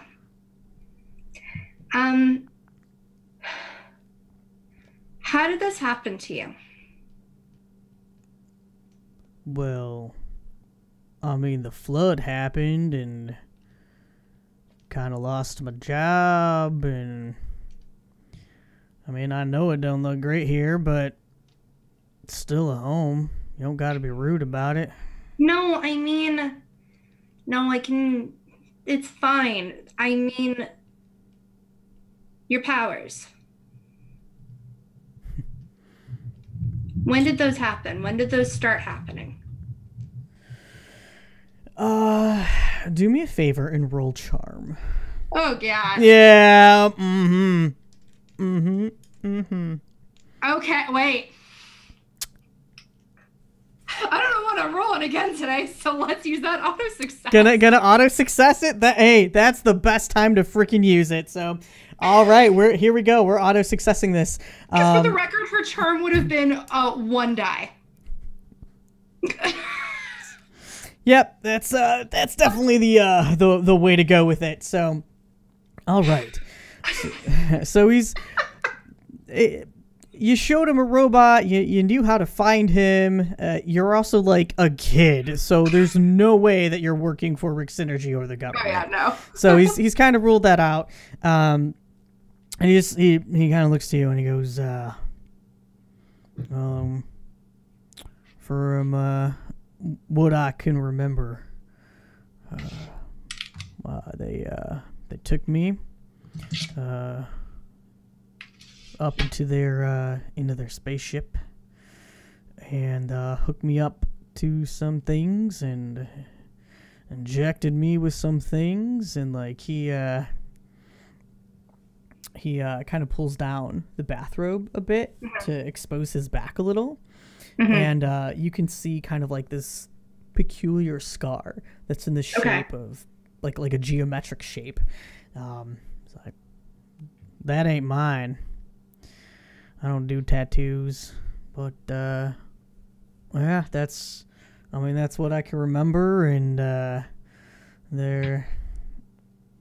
don't think I was meant to get out, but they seemed to be done with me. And next thing I knew, I woke up in my bed, and anytime that I'd go to work or I'd go walk around, try to talk to people, I can kind of hear what they're thinking. So can you hear what I'm thinking? Well, I try not to activate that. And he kind of like nods over, and there's just like bottles of booze. Does that, and she kind of points towards the bottles, does that help at all, or like help with the headaches or any part of it? Well, it don't help the headache, but at least helps me not hearing everybody. People are loud and bitch about the dumbest things, let me tell you. Yeah, not that surprised. How long ago was this? Maybe 6 years ago, probably around when they were building this thing. Okay. Wow. Jeez. And do you remember anything about the people that got you, or the aliens or whatever had you? Well, they didn't look like no aliens, none of those grays. Not like from Area 41 or nothing, but I don't know, man. They look like you. They look like me. That's what I thought. I do remember. I don't know if it was a name or tattoo or just a scent or something. But the word rose always kind of kept on coming up pretty frequently in my dreams. I really don't know what that means. Yeah, that all connects. So you've been talking with other people then that have been impacted the same way? Yeah, there's a handful of us, mostly from this area. We kind of figured out it's all folks are all living around, these loops from Rick Synergy. So you got some folks out in Nevada, and you got some folks out in Sweden. Yeah. You got us folks here. And all of them, it's been over the last however many years it's been. Yeah, probably the last 10 years maybe. Haven't really heard of any more. Most of us kind of all happened about the same time. How long after your abduction did you start to get your powers? Some of us may have happened right away. Some it maybe was just dormant or just didn't work at all. I know for me it took maybe a couple months before I started realizing that I wasn't going crazy. Yeah. I'm sorry about what happened to you. Yeah. Well, thanks, little miss. It's what are you gonna do? I figure, as long as I stay here, they're not gonna come and kill me. I pretty much just live here. I know they're watching, but they can't get in here. They can't listen. I debug this entire place at least once a week. Do you think they send people after you? I'm sure they do. I know there's some other folks who say that they're way more protected, that they know people protecting them, but I ain't got no way to know it's real. It's the internet. You don't ever trust nobody on the internet. No, not really. Has anybody... It's your PSA, kids. Has anybody that you've kind of talked to online gone missing at all? You know, why don't you say that? There's definitely been a handful of us folks that just stopped talking, and most of us just assume either they got caught, they ended up doing something stupid, or they logged off themselves. Yeah. Not everybody can handle what's happening to them, you know? That's fair. I'm so sorry for all the questions. Just one more, if you don't mind. Your last job, was that at Rick Synergy? Oh yeah, I was spatial awareness technician. just a fancy word for navigator. I helped program navigation systems for spaceships. They were doing a lot of stuff, wanting to go out into space. Which was kind of dumb because we ain't got nothing to power what they wanted to do. But what did they want to do? Just be able to go out there, or? Yeah, they wanted to build something big. Explore Like the what? stars. The space is the next frontier. Like Star Trek. Yeah, kind of like Star Trek. There's a lot of money, a lot of investors. They want to get up there and do some of that, like astro mining. And were they getting close to succeeding at all? I don't think so. I think they out their goddamn minds more than I am, but no. Yeah. There ain't nothing in this world that can power something like that. It's science, it's physics. They need something renewable, and we don't got nothing renewable. And sorry, so was it the recent explosion of the loop that got you to lose your job, or did you just leave, or? Well, I lost it when the flood happened and they let us all off. Oh yeah, okay. But I didn't get no severance. I didn't get no nothing. So I just kept this damn house. And you're stuck with voices in your head when you don't drink. Yeah, pretty much. As long as I don't go near people, it's fine.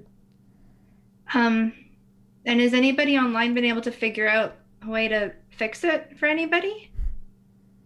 No.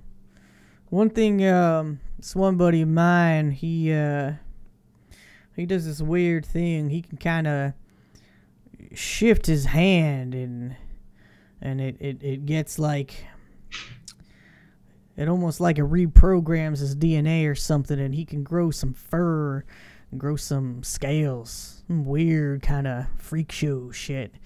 But he sent in some of his DNA to another buddy, and there's something in that DNA. We don't know what. A couple of us sent some of our own in for analysis, and maybe we were human, but we ain't human no more. You're still human, just you're special. You just... Have you ever thought about using these powers for good?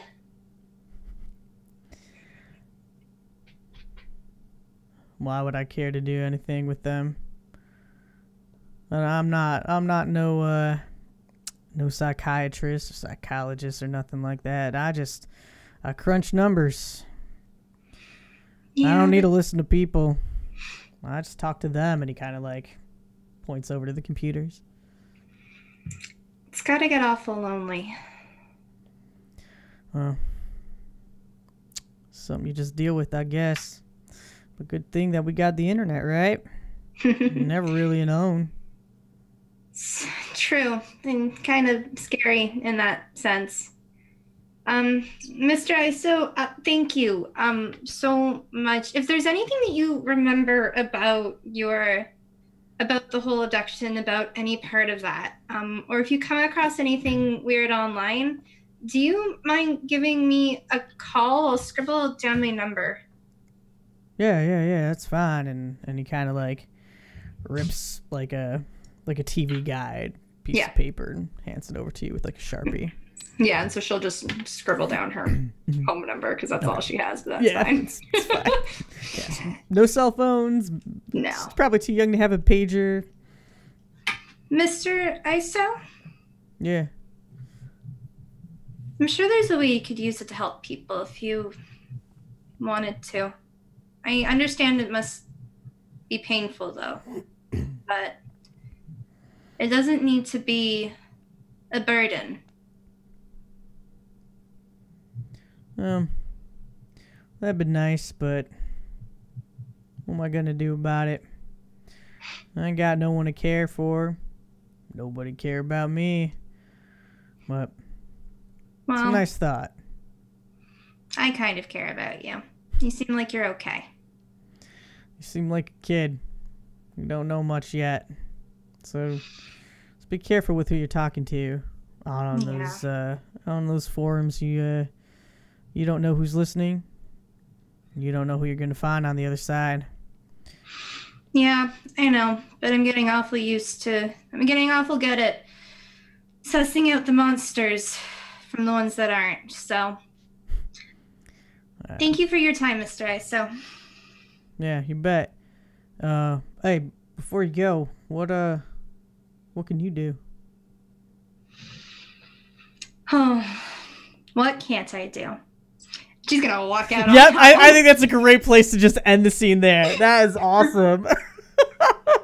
She gonna go fight some bad things. Yeah, go fight some bad things. I'm gonna switch us on over to our main cam. Good golly, we're getting some lots of info. I'm so glad that we got info. That's all I could do, guys. Yeah. How you feeling, Silas? With that knowledge that you don't know in character. Oh, right. Yeah. So I'm just hanging out. I'm just pretending like I didn't hear any of that. Yep. God damn it. So good. We talk later. Yeah. It's fine. It's fine. Yeah. It's great. All right. Who would like to go next? I know this is kind of a weird format. You are all being super patient. Thank you so much for allowing us to kind of experiment with this type of style. You're the best. Love you all. But who would like to go next? We have 3 players that can do something.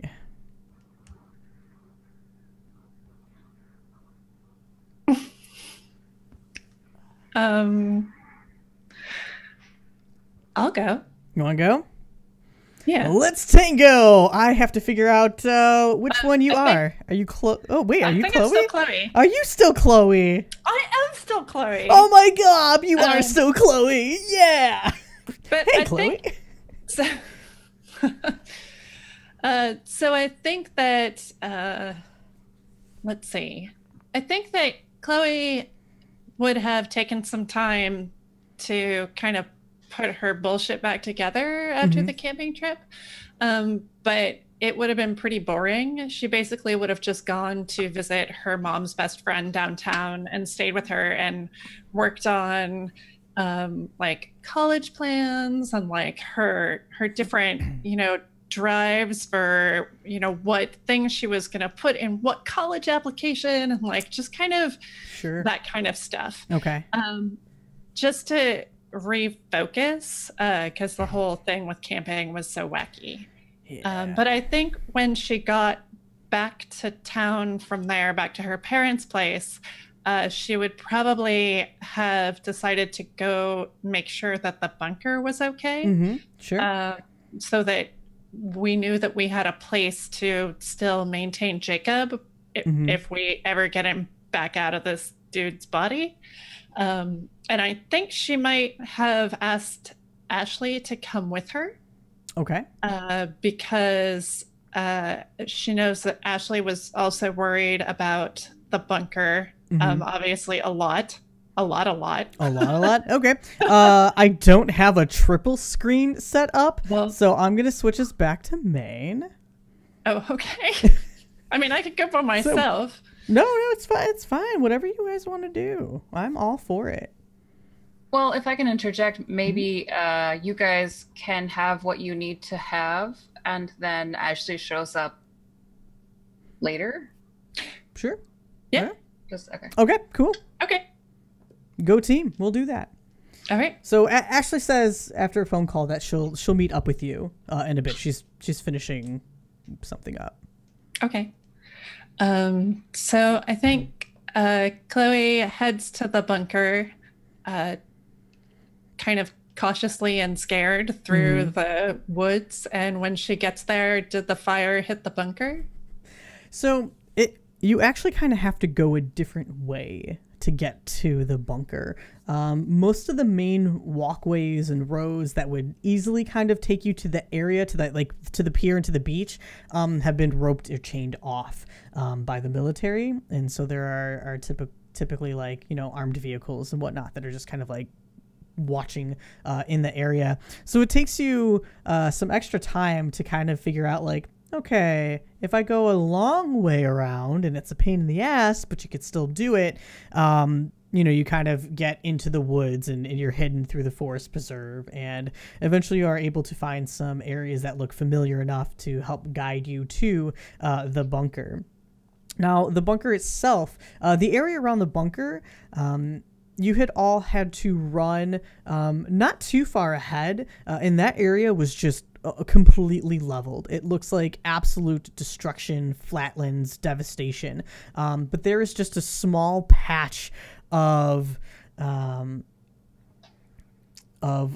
wooded area that still stands, protecting the location of the bunker. So it doesn't seem to be. Nothing seems to have been discovered.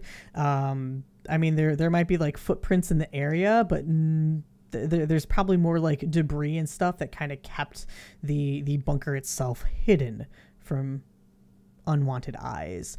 So you are able to go there and go in no problem. Awesome. Then Chloe will go down to the lab, to the hidden lab, and I think we see her kind of move really cautiously through the space at first. It's been a long time since she's been here alone, and all of everybody's revelations and stuff, she's just a little bit unsettled.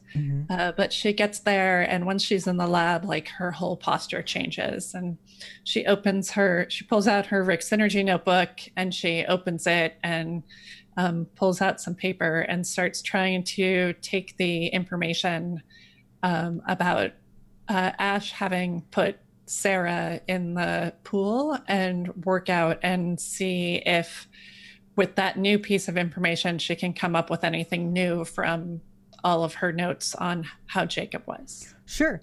Why don't you go ahead and roll me calculate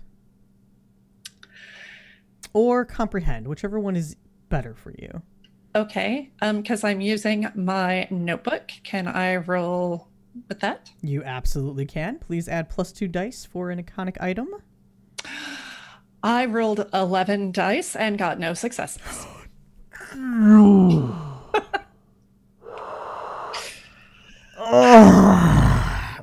All right, so that's it. Game's over. That's it. All right, so Ashley, how you doing? You come walking in. No.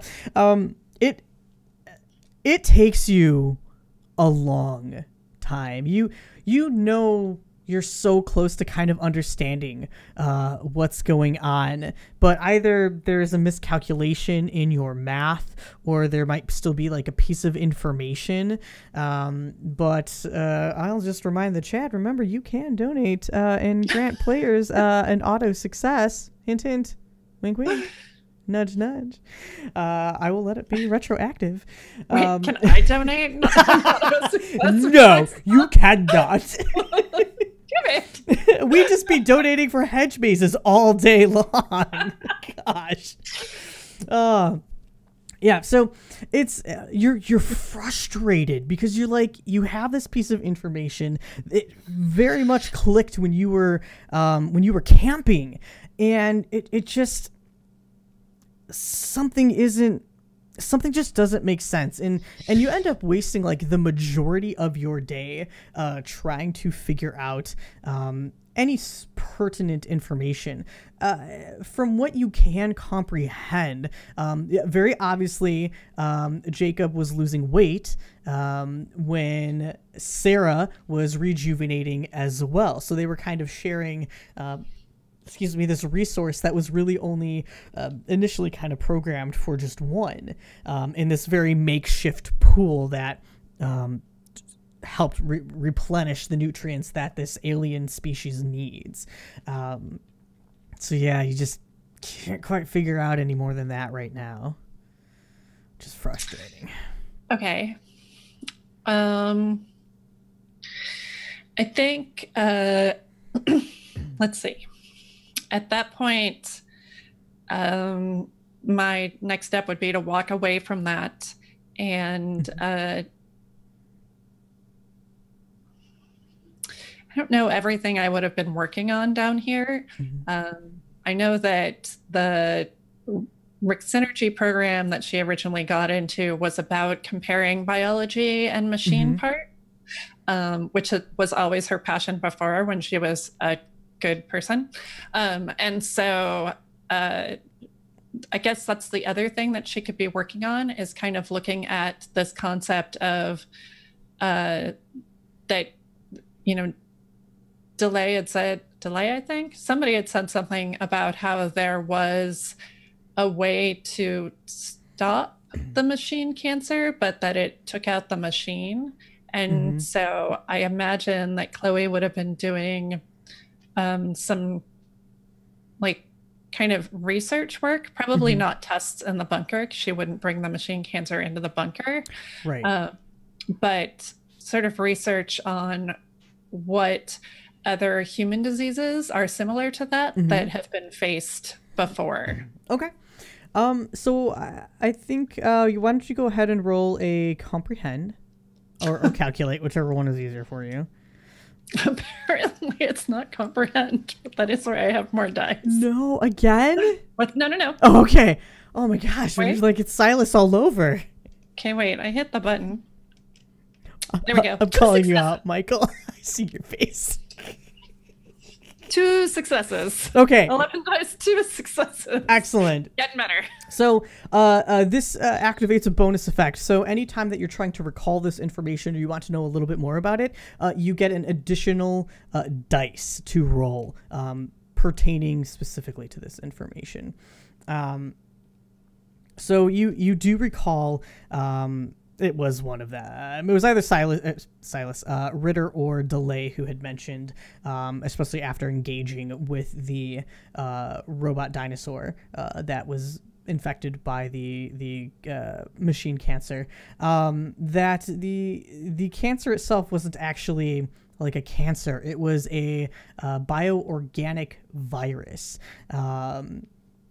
that basically was able to generate organic tissue and essentially destroy what was left of the machine, causing the machine to act out on just every type of protocol.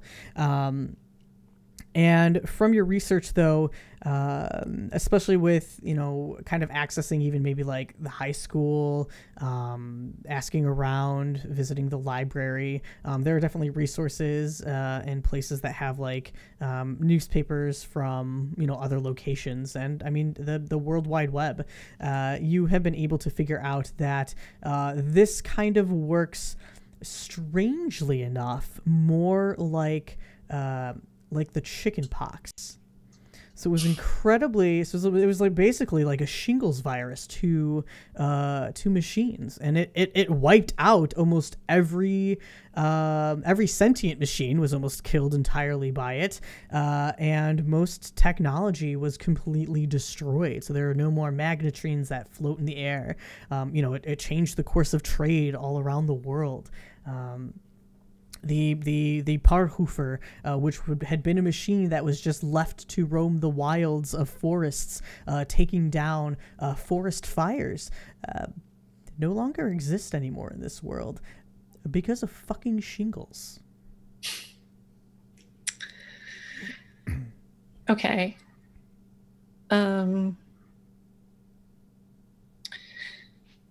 So I guess then she would take that information that came up kind of after this, that this thing happened after this kind of change in the Order of the Rose stuff. And I would then, or she would then go through and try to see if she could find something within the nature of the Delacour that would have caused that or would be affected by something similar. Okay. Go ahead and roll me. I think this is going to be an investigate more so now, because now you're hunting for clues and really having to go on very minimal resources. Right. Is she still using her book? Yeah.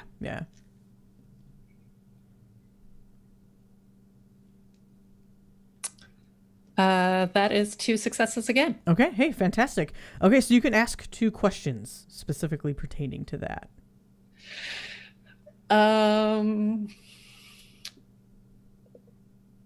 What is the connection between the alien slugs and the machine virus that we have been missing?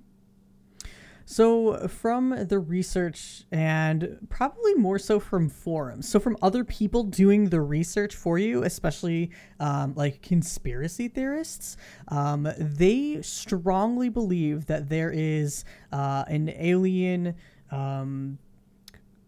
just an alien invasion plot that's trying to happen, and they are intentionally infecting humans and machine alike in order to either just completely disable or destroy them, to cause panic and disarray, or to mutate them so that they would perhaps serve as better hosts. Oh. So maybe the machine virus is actually created by the Delacour to make the machines stronger hosts, unlike weak humans. That could absolutely be. This is you know. So that she's going to write that as a theory in her notebook, but that's not going to be my second question. Correct. It's not a question. My second question is, if humans have the shingles and machines have the machine cancer, what do the Delacour have? Or more precisely, what do the Avani have? As in, like, what function in their system? Just like, so chickenpox turns into shingles in humans because you get chickenpox and it moves into your nervous system and it just lives there dormant, and then it gets reactivated by stress or whatever. And the machine cancer lives dormant within the machines and got activated by something we don't really know. So what is the equivalent system, having looked at all of the at Jacob for so long, what is the equivalent system that is a vulnerability that can be activated within the Avani? So you've actually, I mean, you've heard one particular weakness for them is there's an enzyme that is within chocolate or other foods similar to chocolate. I just don't know enzymes very well. It's probably in a billion other types of food. But it sends not only the host into like a state of anaphylaxis, but it basically poisons the Delacour so much that they have to eject themselves almost immediately from their host. So it's not so much related to like you're not quite sure like what type of disease would really weaken the Delacour, but you do know that this particular enzyme found in chocolate can at least free a host. But in looking at these sort of different systems and thinking about it in that way, I'm not able to come up with a new weakness for the Avani. Not yet. However, I'm going to interject here. And as you feel like you're so close to like that eureka moment, you hear some shuffling down the hallway coming towards you in the laboratory that you're in.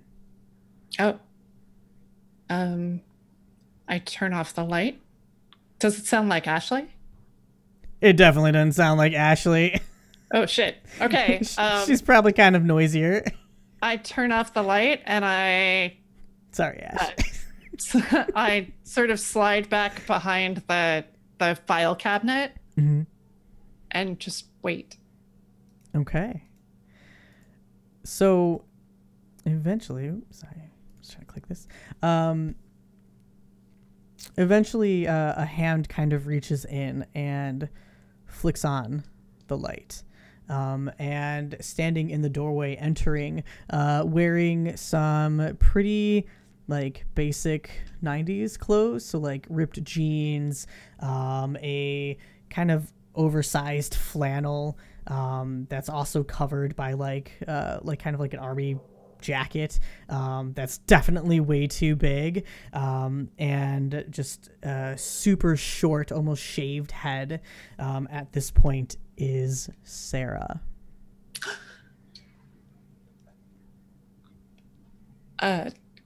Chloe kind of comes out. Sarah? My goodness. I'm sorry to scare you. I didn't... Oh my... Hi. Hello. It has been forever.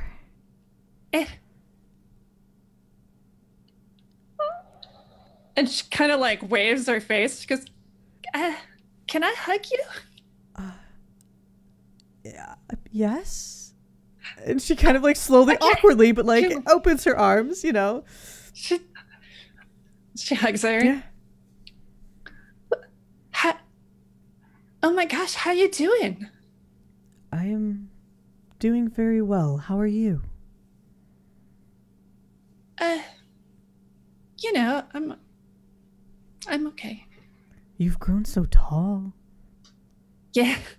Yeah, there was a growth spurt, and like, I think it's because I started working out more instead of just sitting inside reading books. But yeah, and the heels help too, you know. And she like looks down at your heels and like reaches down to kind of pull up her jeans a little bit. And she was already kind of a tall, lanky girl. She's like exceptionally tall right now because she's got like, you know, like boots that have like 2 inches on them. So. Great minds, right? It is so good to see you. What brings you down here?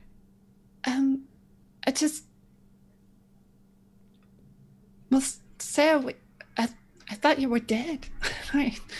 I'm sorry, so sorry for that. Yeah. I'm real glad you're not. I'm real glad. So I've been trying to figure stuff out because I was taking care of Jacob, and then Jacob would lose weight when you were here, and I didn't know what was going on, and so I was just trying to put all those pieces together because I just feel like I almost understood something, and then I just lost it. So it's like there's all this stuff that's going on, and like I feel like maybe it's possible that like the machine cancer is a thing that is kind of made by the Avani to make the machines into better hosts so that they don't have to deal with like us and our messy brains and things. But then I started thinking that maybe like the machines have the cancer and we have the chicken pox, but we just don't have anything other than chocolate. We know how to fight things, and I know all this stuff happened at the police station, and I wasn't there, and I couldn't stop anything, and But I just think we gotta figure out a way to stop the Zavani without killing people. And she looks, which is peculiar because you're not quite used to her expressing emotion very well. But it's been a couple years, and she certainly has had the time to finally learn. She looks to you sympathetically, and kind of reaches out and holds your hand. Oh, Chloe, you were always so smart. I have something for you. Come, please, let me show you. Okay. Okay. And she kind of takes you, down that like really poorly carved out back room, essentially, that housed the fake crystal that was supplying the rejuvenation, essentially, to the pool. And she kind of goes over to the Rick Synergy computer panel and starts, typing in a couple controls. I heard what you said those years ago. I heard you, and I agreed. It was time that we took action and accepted our fate here, and accept our responsibility here. So, while Ashley has been kind enough to assist me in keeping my host safe while I replenish myself, when we are together as Sarah, we've been finding things. And she pushes a button onto the panel, and you can see it kind of like illuminate now. It's not just the same interface of all of the controls that kind of changed the rays that would come down to this like mercury type filled pool. And you can see on the computer screen what looks to be like almost like a super soaker. It looks like a gun of some sort, but definitely not one that a military has. It's kind of clunky. It looks like it has like a little satellite antenna on it. And she points at it. I found a way that the humans in Rick Synergy who were not infected by who were not controlled by the Avani, they had a backup plan in case things did not go their way, a contingency, if you may. It is no virus or cancer, no disease here, at least not that I am aware of, will take care of those who need to be taken care of, especially without harming the host. But this will. And, she kind of points up to the ray. There are certain frequencies that have been determined to not harm the human host, to the point of death, at least. There was not enough research that I could find, but it seemed very hopeful on some of the test subjects that they had been experimenting on, that can expel the Avani, or me. We can build this. So it's sound. It's sound.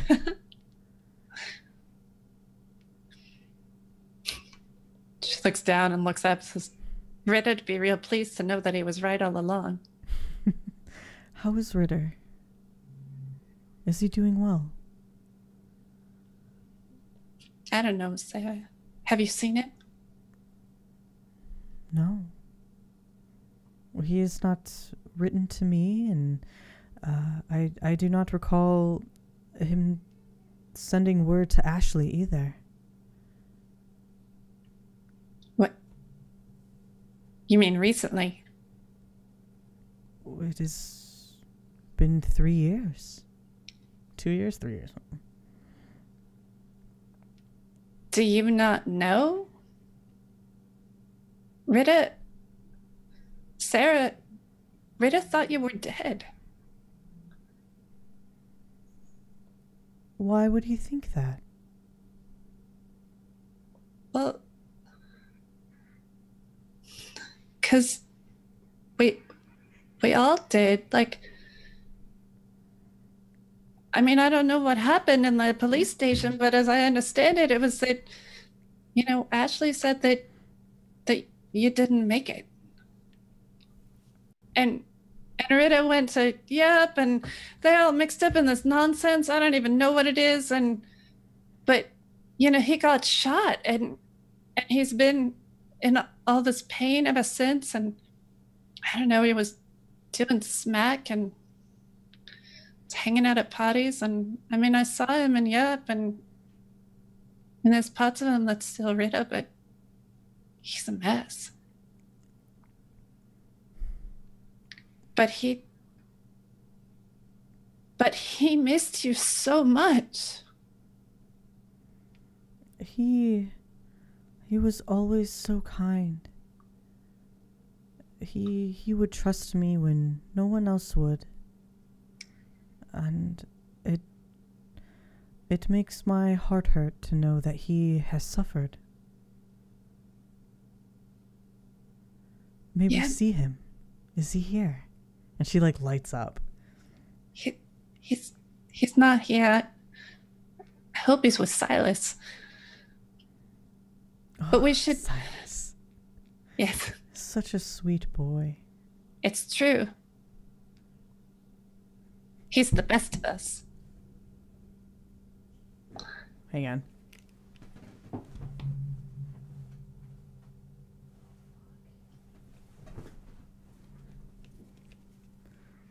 Sorry, I don't know if that was a gunshot or an explosion. Was it the loop? It was the loop. Don't play that. The loop is based off of a nuclear power plant right by us. Shit. Sorry. Shit. No. In your defense and everyone else's, I just remembered that it's the 4th of July. It could be a firework at 9:30 at night. Fuck you guys. America. All right. Anyways. Okay. Can I see Britter? But you should definitely see him, Sarah. I can't believe he hasn't been to see you yet. I would love to see him. Please, will you take me? He would love to know what I found. Yes. Okay. Well, sure. Let me just close up everything here and we'll go. We'll go right away. Great. Chloe, I am so happy to see you. Oh, not nearly as happy as I am to see you, I'm sure. So, as you two are about to leave, Ashley, you can hear the more heavier footsteps entering into the bunker.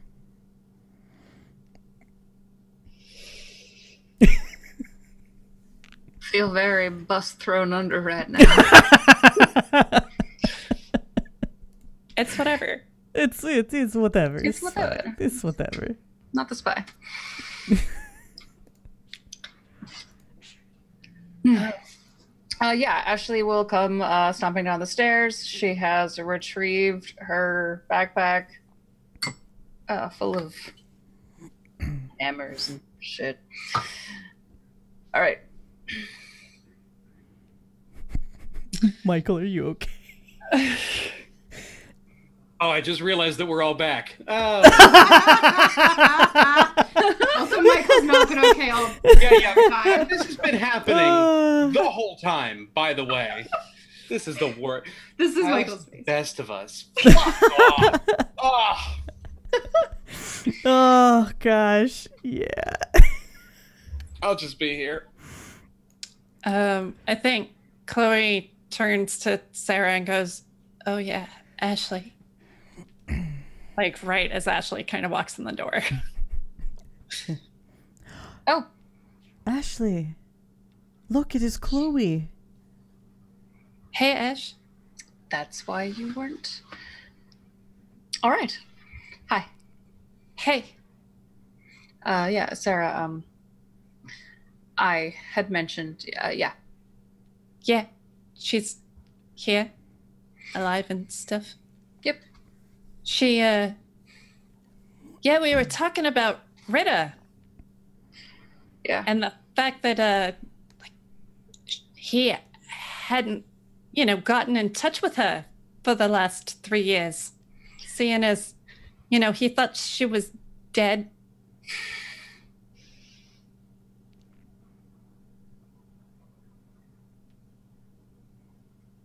Well, when Sarah,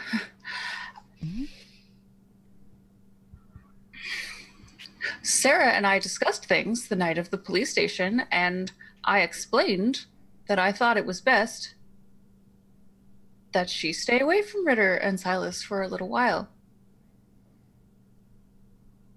It, became a long while. It has been exactly, and she like states exactly how long it has been since the night of the fire at the police station. And how long is that, Gnome? That would be almost probably 1,132 days. Nice. I can math. Jesus. Fuck. All right. You didn't tell her? That we all thought she was dead? Look, it is not a revelation that I have completely fucked this up on every corner. So, yes, I fucked this up too. Can we move on from that? Because I am a little tired of playing the Ashley fucked up game. Yeah, I know.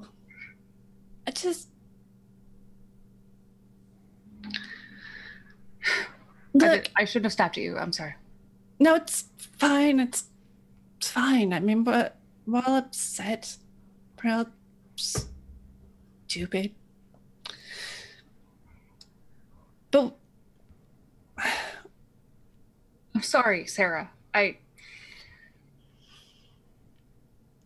When he asked me what happened to you, I didn't have a better answer. I wasn't prepared for him to ask me that quickly, and I didn't have my story prepped, and it just was easier. Ashley, I understand. I haven't been completely honest with you either. Chloe had wanted the Derricore to step up and accept our responsibilities here. And so I have been doing that. I don't work at the bookstore.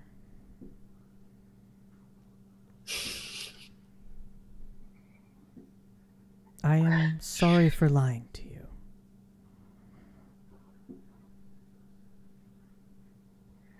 I am not the person to be mad at anybody for lying at this point, so. And then you will forgive me? Yes? Thank you so much, Ashley. And she like hugs you.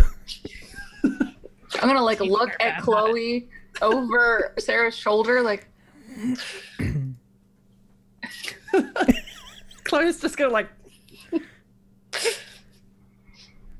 You really don't. It's fine. Chloe, should we show her?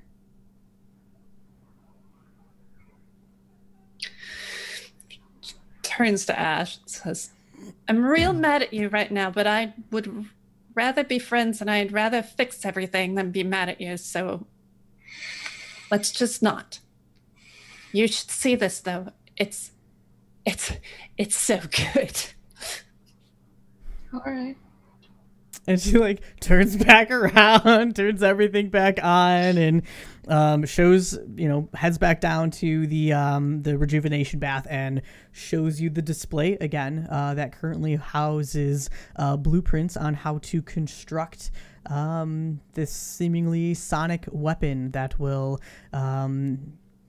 destroy the Daracore and Devani ultimately without mostly harming a human. See, if you'd had this at the police station, everything would have been different. It seemingly takes but 10 seconds. And we could acquire some parts. I have gathered what I can from the school, but there are still a few more components, and I fear we may have to use what we have here as well. And she looks up to the crystal. But we have to make sure that you and Jacob are okay. We'll be okay for some time. It is much more important that your planet is erased of us. We have already caused so much harm here. See, I mean, 3 years ago, any plan that involves you self-sacrificing, Ritter is not, and he might actually kill us if we even suggest that. I mean, she's right, Sarah. I believe there was a movie where the greater good is much more important. I am but one life. I have caused much suffering. And who knows what the other Ivani have done. It would be best. What's the thing smart people say? Put a pin in this. Yeah, I think... And maybe go find Ritter. Yeah, because, we just gotta stop making these decisions by ourselves. We all keep trying to figure out what's best for everybody else. You are doing it now, Sarah. Like, we all keep trying to figure that out, and we really just have to figure it out together. But I really think you should go see Ritter. I would love to see Ritter. Okay. Got my car right outside. Okay. He's gonna be so happy to see you. Oh, I will be too. I'll meet you up there. And she kind of like starts shuffling away to head up to Ash's car. Okay.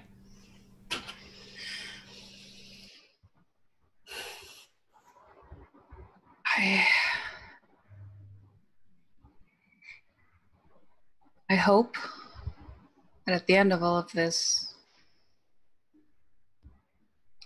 every stupid thing I did won't seem that big.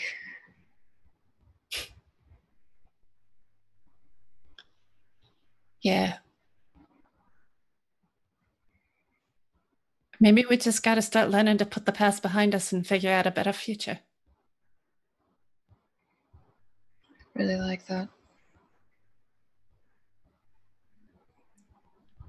Let's go get the Scoobies and we'll save the world.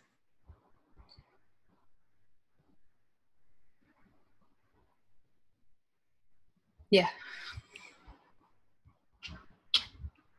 There's like an awkward, like too long, like lingering look after Chloe, like, yeah, and gets the car keys and goes.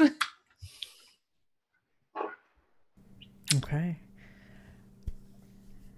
Well, in that scene, we have one more player, if you would like some time, or we can get the group together. What would you like? I leave that up to you. Do you have something for me? You have a lot going on with your Ritter scene that we watched earlier. Is there anyone you want to talk to? You don't have to have a scene with me. It can be with the others. It can be with the whole group.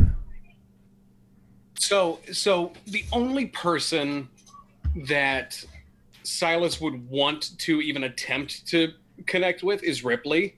Mm-hmm. But I don't know. I don't know where he's been or what he's been doing. If you want to get everybody together, maybe we'll just do that. Okay. Then we'll go ahead and get everybody together. I mean, those of us with Sarah could have gone to where they think Silas/Ritter are. Mm-hmm. Yeah. Do they know Like the apartment that you're at? That's rough. I mean, I don't. I think that Ritter would have tried to keep it a secret, but at some point Silas probably would have told them, like, if there's an emergency, this is where we're at.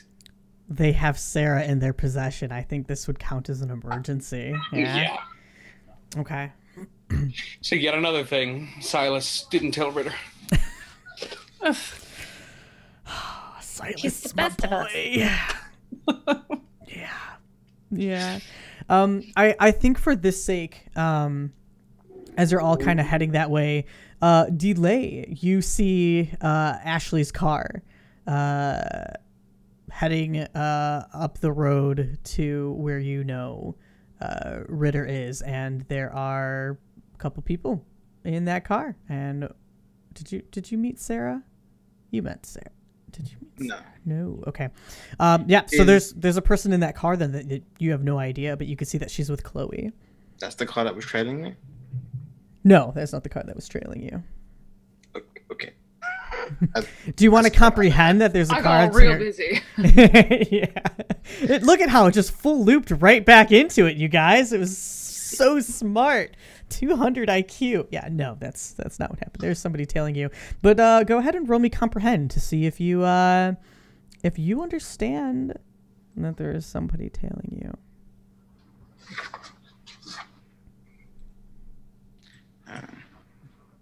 So I didn't see. Okay. Let's see.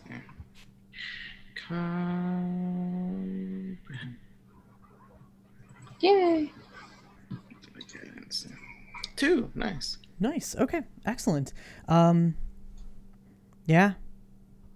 You see Ashley's car kind of heading the opposite way of you, but as you were on your way to where they are basically coming from, this black kind of unmarked vehicle just seems to be keeping its distance from you, but anytime you turn, it turns. It's one of those really paranoid moments. Okay.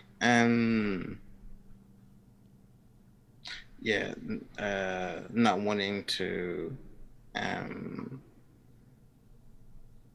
bring everyone to it, I think that I would veer off and try and lead them away from the group. Okay. Ripley, I'm looking at the goddamn names. Not Ripley.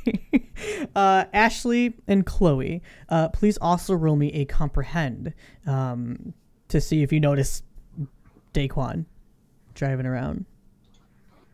Yeah, no.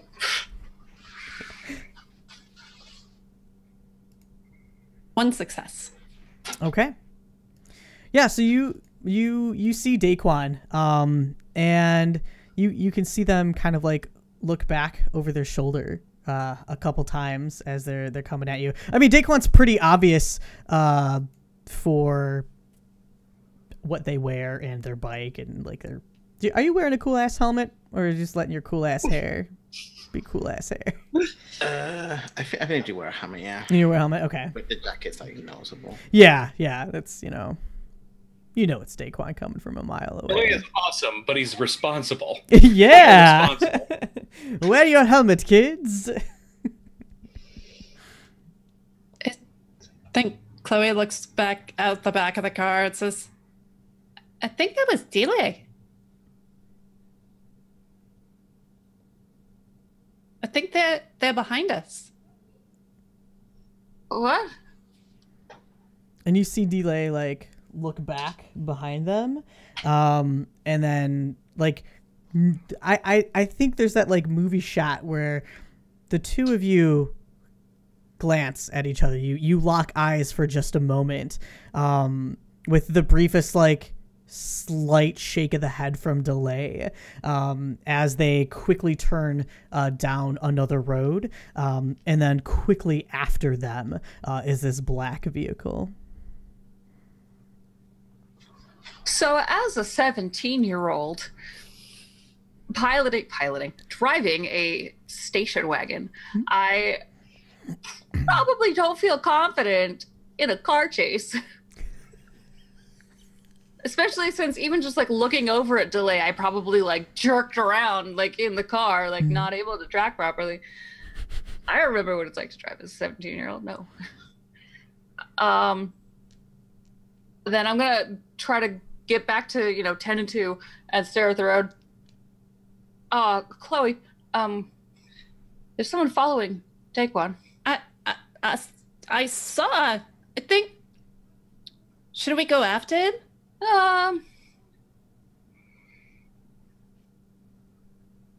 We have Sarah in the car. Is that your friend? Yeah, friends allude. Yeah. Are they in trouble? Yes. Probably. Then we should go help. Shit. Yeah. We should go help.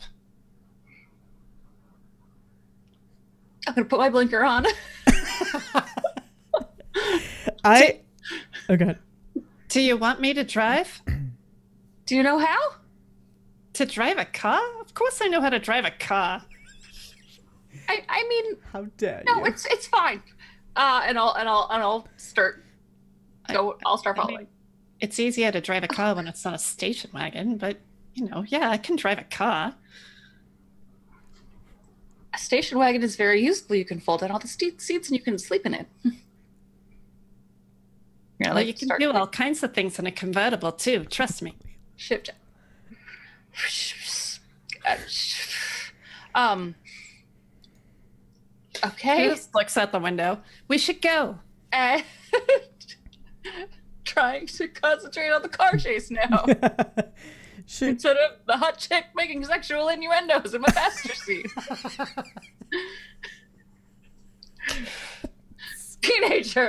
Teenagers, right? What you gonna do? Sarah will look to you, Chloe, though. Could we telephone Ritter? They would want to help.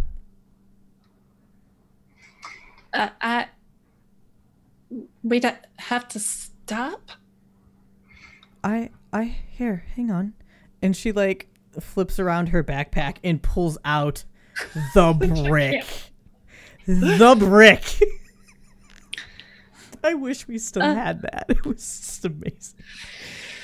And hands it over to you. I do not know his number. I do. She pulls out this little book from her purse and looks up the number and puts it into the phone. Just driving, very confused.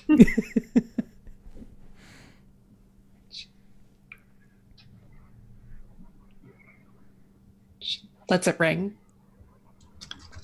Silas, your phone rings. Do you answer? Hello? Silas? Silas, it's Chloe. I'm in the car. I'm in the car with Sarah and with Ash, but we just saw Delay and there's somebody after him. And Wait, you're with Sarah? yeah, we were coming to see Rita, but then, but Ritter isn't there with you? What? No. Ritter wanted to... Wait, Ritter's not with you? No. Where are you? What? I look at the street signs and Yeah. name wherever we are. Mm-hmm. I didn't quite catch that. What intersection are you at? At Third and Specifically? Simpson. Oh, perfect. Thank you. You fuck. Good save tonight. Thank you. I'm so sorry. That's great. No, you're Love not. it. But you don't understand. Somebody's after Delay. Can you just tell whoever we need to tell Ritter and I don't know what... I'll be there as soon as I can. Okay. Hangs up. Chloe hangs up the phone. She's like, well, I don't know. Like, I guess Silas is gonna be here, and nobody knows where Ritter is, and He's gonna chase you. You just told him the road 2 blocks back. yeah, I don't know. What about Should we go get our- him? Do we not have more friends? But if we do, we have Ripley. But Loaded question. And she hands the phone back to you. okay. Torture phone. Ash, keep driving and see if you see Silas. Okay. She pulls out the phone and she opens her book and kind of flips all the way back to the numbers that she wrote in it in like junior high and finds Ripley's phone number in this little tiny book that probably says like black book on the front. Ash will just call out Ripley's number. People remembered some numbers Yeah, back then. like I was all surprised. numbers. Yeah. Yeah. Chloe doesn't call Ripley anybody. a few times. So Hung up once or twice, but yeah. she puts in the phone number. I'm gonna assume this is a different day from when I went on Oh, my yeah. adventure. Okay, cool. Totally. It's a totally different day. Good. Excellent. After that, she'll pick up Ripley Spector. Hey, Ripley, it's Chloe. Where are you right now? I'm at home. That's where this phone number goes. Okay. Oh yeah. Where? Look, we have a problem. We saw Delay, and somebody's going after him, and What? and Who?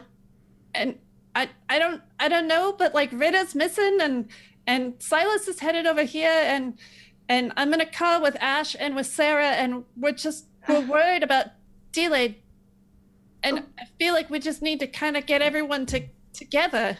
Yeah, sure. Okay. Where can I meet you? Can anybody get in touch with Delay, or are you guys just following him? Well, Oh, like a car that's following them? Sorry. kind of. That's complicated. Yeah, it's real complicated, but Sarah, I don't know what you want me to do here.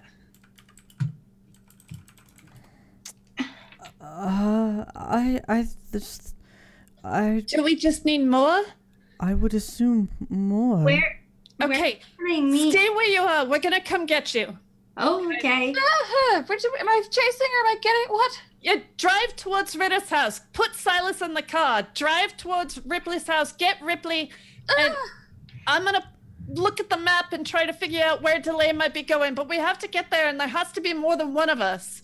And besides, Ripley's probably the only one of us that's actually dangerous. Ripley's gonna call Left the blinker. phone. I'm gonna turn back to where I was driving before. Is anybody gonna keep an eye on Delay? Can you still hear me? Am I still?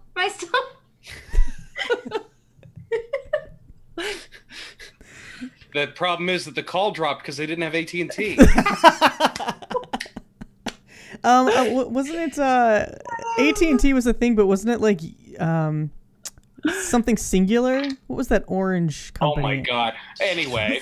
Sorry. Nokia. That So I US figure singular? if Silas is running towards us, can we put Silas in the car and get Ripley, or? And then I drive into a hedge maze. This is the hedge maze. So the hedge maze. As you were trying to figure out what was going, I was not. I know how I'm ending this. Delay. You're pissed because you look back and you still see the car following you. So you speed up a bit because you can weave in and out, cut through alleyways, go off road. You've got some room to play with, but you hear the horrible clunky squeaking of Ashley's station wagon that is now trying to catch up to you and this other car. What are you doing in this moment? I think as I'm driving, because I did my initial kind of run around of the area. When I first got back into town, I think I'm just kind of ducking and diving through streets, and I think I'm going to take to a few dilapidated buildings where the flood had kind of hit its worst. So it's out of the way, and I want to try and speed up to a point where I can kind of turn a corner quickly and quickly try and bend around a house that's kind of crashed in, so I can jump out and hide in that house to kind of see if anyone comes out. Okay. Go ahead and roll me. This is a physically stressful situation, but this is also a move. So go ahead and roll me a move.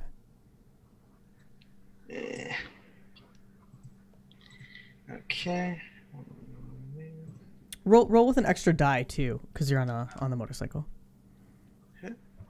Nope.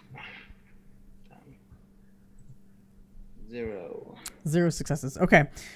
So as you go to do this this maneuver, you feel confident that you can do it. You've gotten away on bike chases before. This is really nothing new to you.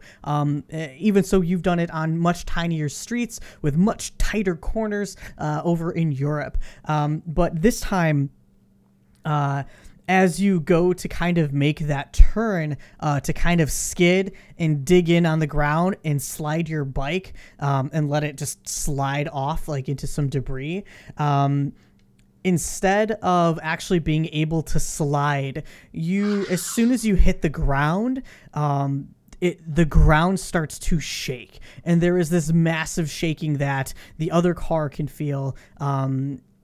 Ripley, Ashley, everybody in your car can feel.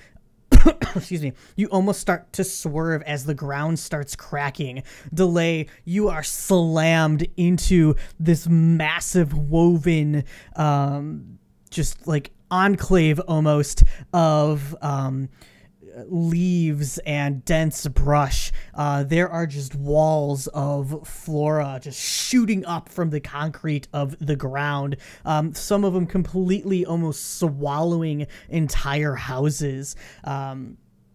You all see and hear the car in front of you, Ashley, as it halts, as it slams its foot on the brake and squeals. You could smell that rubber burning, but it slams right into another hedge wall.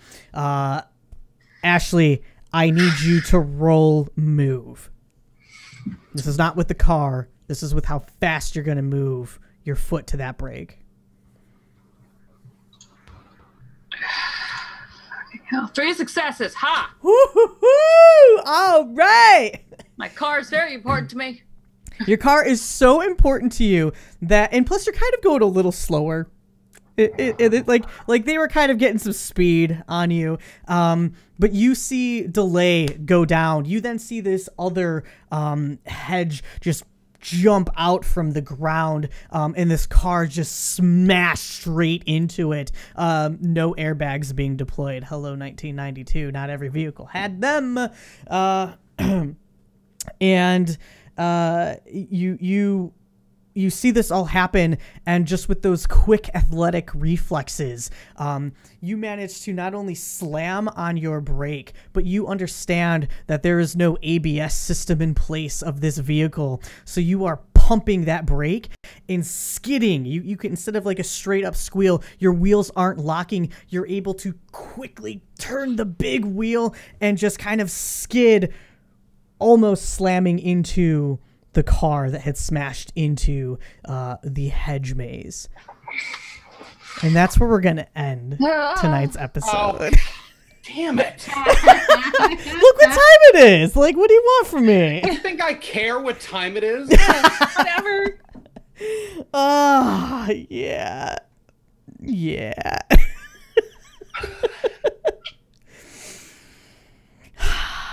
Thank you, everybody, for tuning into tonight's episode of Little Busters 8 Tales from the Loop game.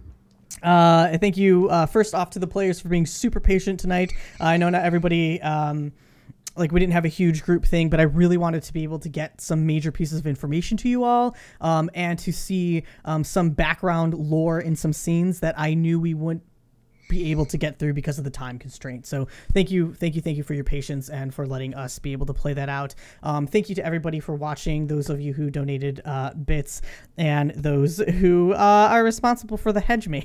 Again, I mean, it's season 3, baby. Headshot, yo. And a big shout out to our newest viewer, Potato Hollow. Like, thank you so much. Those gifs are amazing. You're awesome. I know you went to bed, but thank you so much. We appreciate having you here. And of course, it's always wonderful to see old faces. We love seeing y'all in chat. So we are going to go ahead and say goodnight to everybody. Please let these fine folks know who you are, what you do, where they can find you. Pro, let's start with you, because I'm just going to try so hard not to call everybody by the names that they're not sitting under. Yeah, thank you for having me again. Great game. Looked at the solo scene, getting all that deep lore. I don't thank you for, I'm going to interrupt you real quick. Thank you for making me play your polyamorous love robot. Yeah, that was really interesting. I loved it. Yeah, it was really fun. Yeah, I'm gonna get to put that in there. So yeah, you did a great job. Thank you for having me as always. I am Pro Starter. You can catch me on Twitch, Twitter, YouTube, and Instagram, all under the same name. Two big announcements. You've heard them mentioned on here, the sponsors, the Spy Game, on the 9th of this month at 2 p.m. EST, where we run a run shot with Sam Webb and a bunch of other cool people. We have Grant, Lindy, Tommy Cloverfield, all great people doing a one shot of that also as well. If you are interested in playing D&D, if you like playing D&D and love the Tal'Dorei setting, I produce and GM a D&D game set in that setting called Dice and Desire, a sex-positive LGBTQ plus game. Dice and Desire is great, full cast, it's late, I'm falling apart. Thank you for having me. We love you, buddy. Please go get some rest. I know it's super late tonight for you. But you did great. Thank you for sharing some like really intimate moments with Delay. I think it was really important that we got to see kind of what was making them tick and what was making them act out the way that they are. So I'm very excited to see if the conversation with May, with your anchor, influences how Delay kind of interacts now with everybody else, instead of trying to be a leader but just be a friend. So we'll see. We'll find out next week. We will jump on down to not Ripley. What's up, Britt? Huh? Oh, it's you. okay. It's your turn. Well, I'm not Ripley, but I am Atomic Firebird, and yeah, I am on Straticus on Tuesdays playing a Call of Cthulhu game, but there's only 2 more of those left, and then I'm kind of taking some chill time for the summer. That's it. Nice. Awesome. Thank you for having us. I'm glad that we got to get another scene with you and Chloe, because I'm not saying that I ship it, but I ship it. Whatever. I don't think Julian ships it. Well, Julian's not here.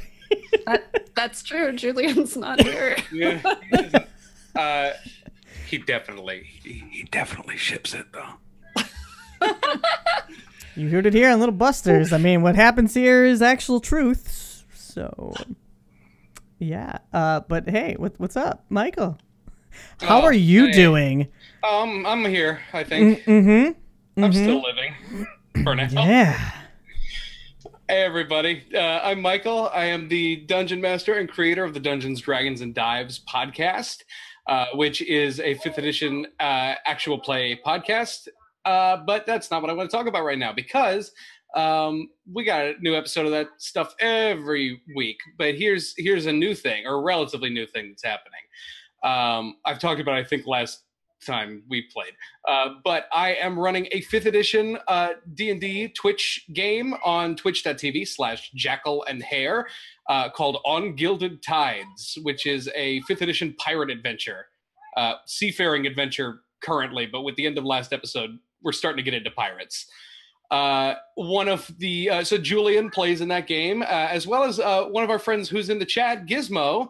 Thank you so much for donating that hedge maze, and I really hope you have your second character ready for me. Just in case, you never know what might happen on the high seas.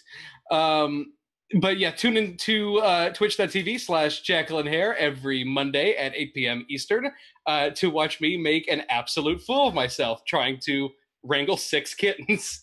But it's a very, very, very fun game. It's one of my favorite games.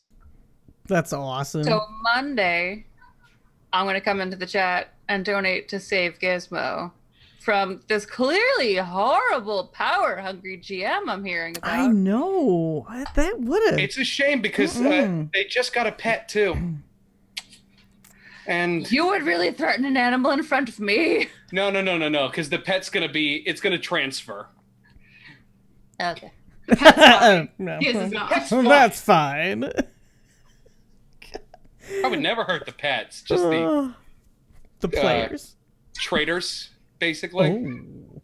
Have Rainbow come bite you. Oh, them some fighting words. Well, thank you so much for sharing, Michael. We love you and everything that you do. You are fantastic. Yeah, whatever. It's fine. Janaya, hey, what's up? Hey. Hi. That was a lot of game. My name is Janaya, and I make art and play good games with nice people. And you can find me on Twitter most of the time, except for the next 3 days when I'll be outside of Cell Signal until literally I show up and skid in the door to Cell Signal and into my session 1 of Invisible Sun on Other Doc's channel, which is going to be fantastic. I am so excited. Other than that, you should keep an eye on my Twitter, because I've decided that, speaking of shipping, I have not played enough Starcrossed. So I am working on an overlay because I've decided that I want to play Starcrossed with all of my friends. That was my favorite transition ever. That was so perfect. Oh my gosh. So y'all should keep an eye out on Twitter for that, because that is definitely happening in my life in some sort of strange, disorganized way, like everything on my Twitch channel does. Oh, that's so awesome. Well, thank you so much for playing with us tonight. And hello, not a delay.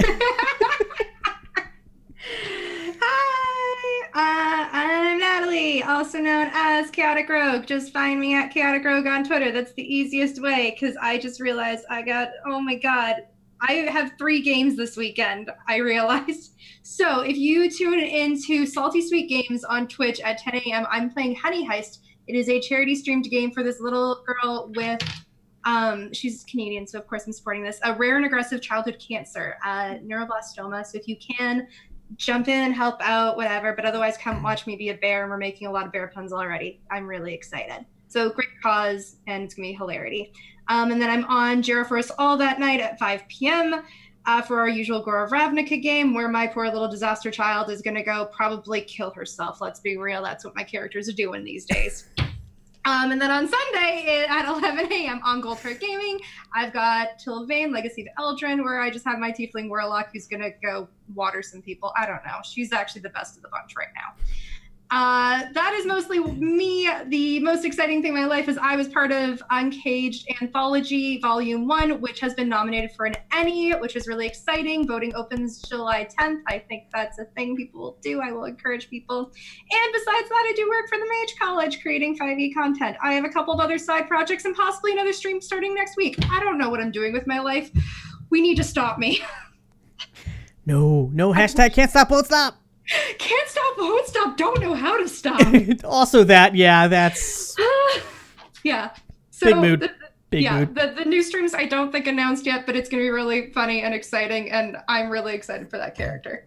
Yeah, that'll be awesome. And again, seriously, congratulations. That book is phenomenal. I believe it's sitting up on my shelf. Just that's what the camera was focusing on. Yeah, it was like, hey, let me remind you of this amazing book. Have you checked out Uncaged Anthology #1? Which, by the way, there's also a volume 2 just came out, right?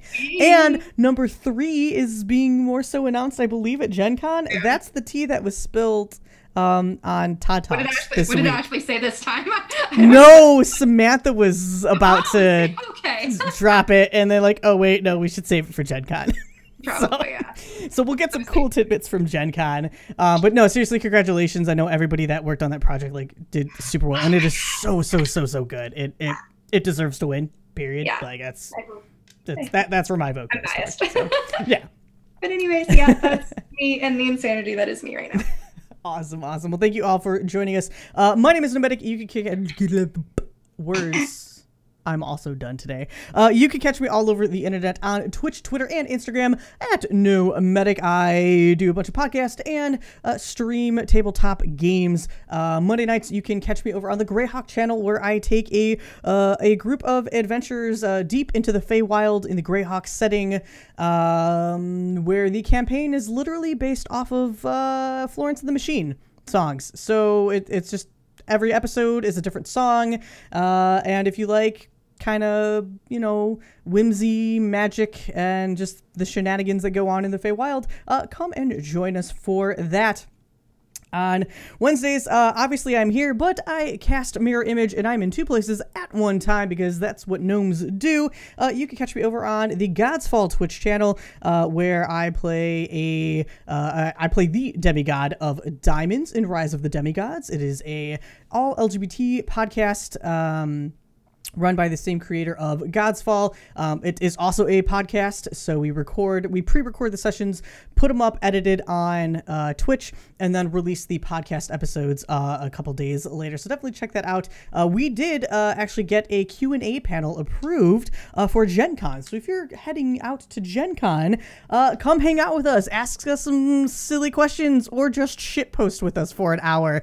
The whole crew is going to be there. I believe our panel is at 3 p.m. on Saturday during Gen Con. So tickets are available. It's free. Go check it out. Come hang out. And I mean, it's my brand, so come take a goddamn selfie with me. That's what we do. I love it. And then, oh God, what else? I think a lot of things kind of end right now. Like it's kind of like a chill transition period. Everybody's kind of gearing up for fall season. So I think it's really all the big projects I can plug right now. So with that being said, thank you all so much for joining us tonight here on Encounter Roleplay. Excuse me. Again, thank you to everybody for hanging out and chat with us. All the GIFs, like, that's amazing. And yes, I'm going to say GIFs. You can go fuck yourself. And for clipping some great scenes. I did record everybody's expressions as we were all watching the Silas and Ritter pre-recorded scene. So thank you for kind of hanging out with that. I'm going to take some screen caps of it and put them on the internet because it's gold. It's great. But between Michael and Britt's faces, oh, so good. But yeah, thank you all so very much. We will be back here. We only have 3 episodes left So you could tell stuff is going to escalate at this point. So make sure you tune in every Wednesday, and we'll catch you next time on Little Busters. Have a good night, everybody.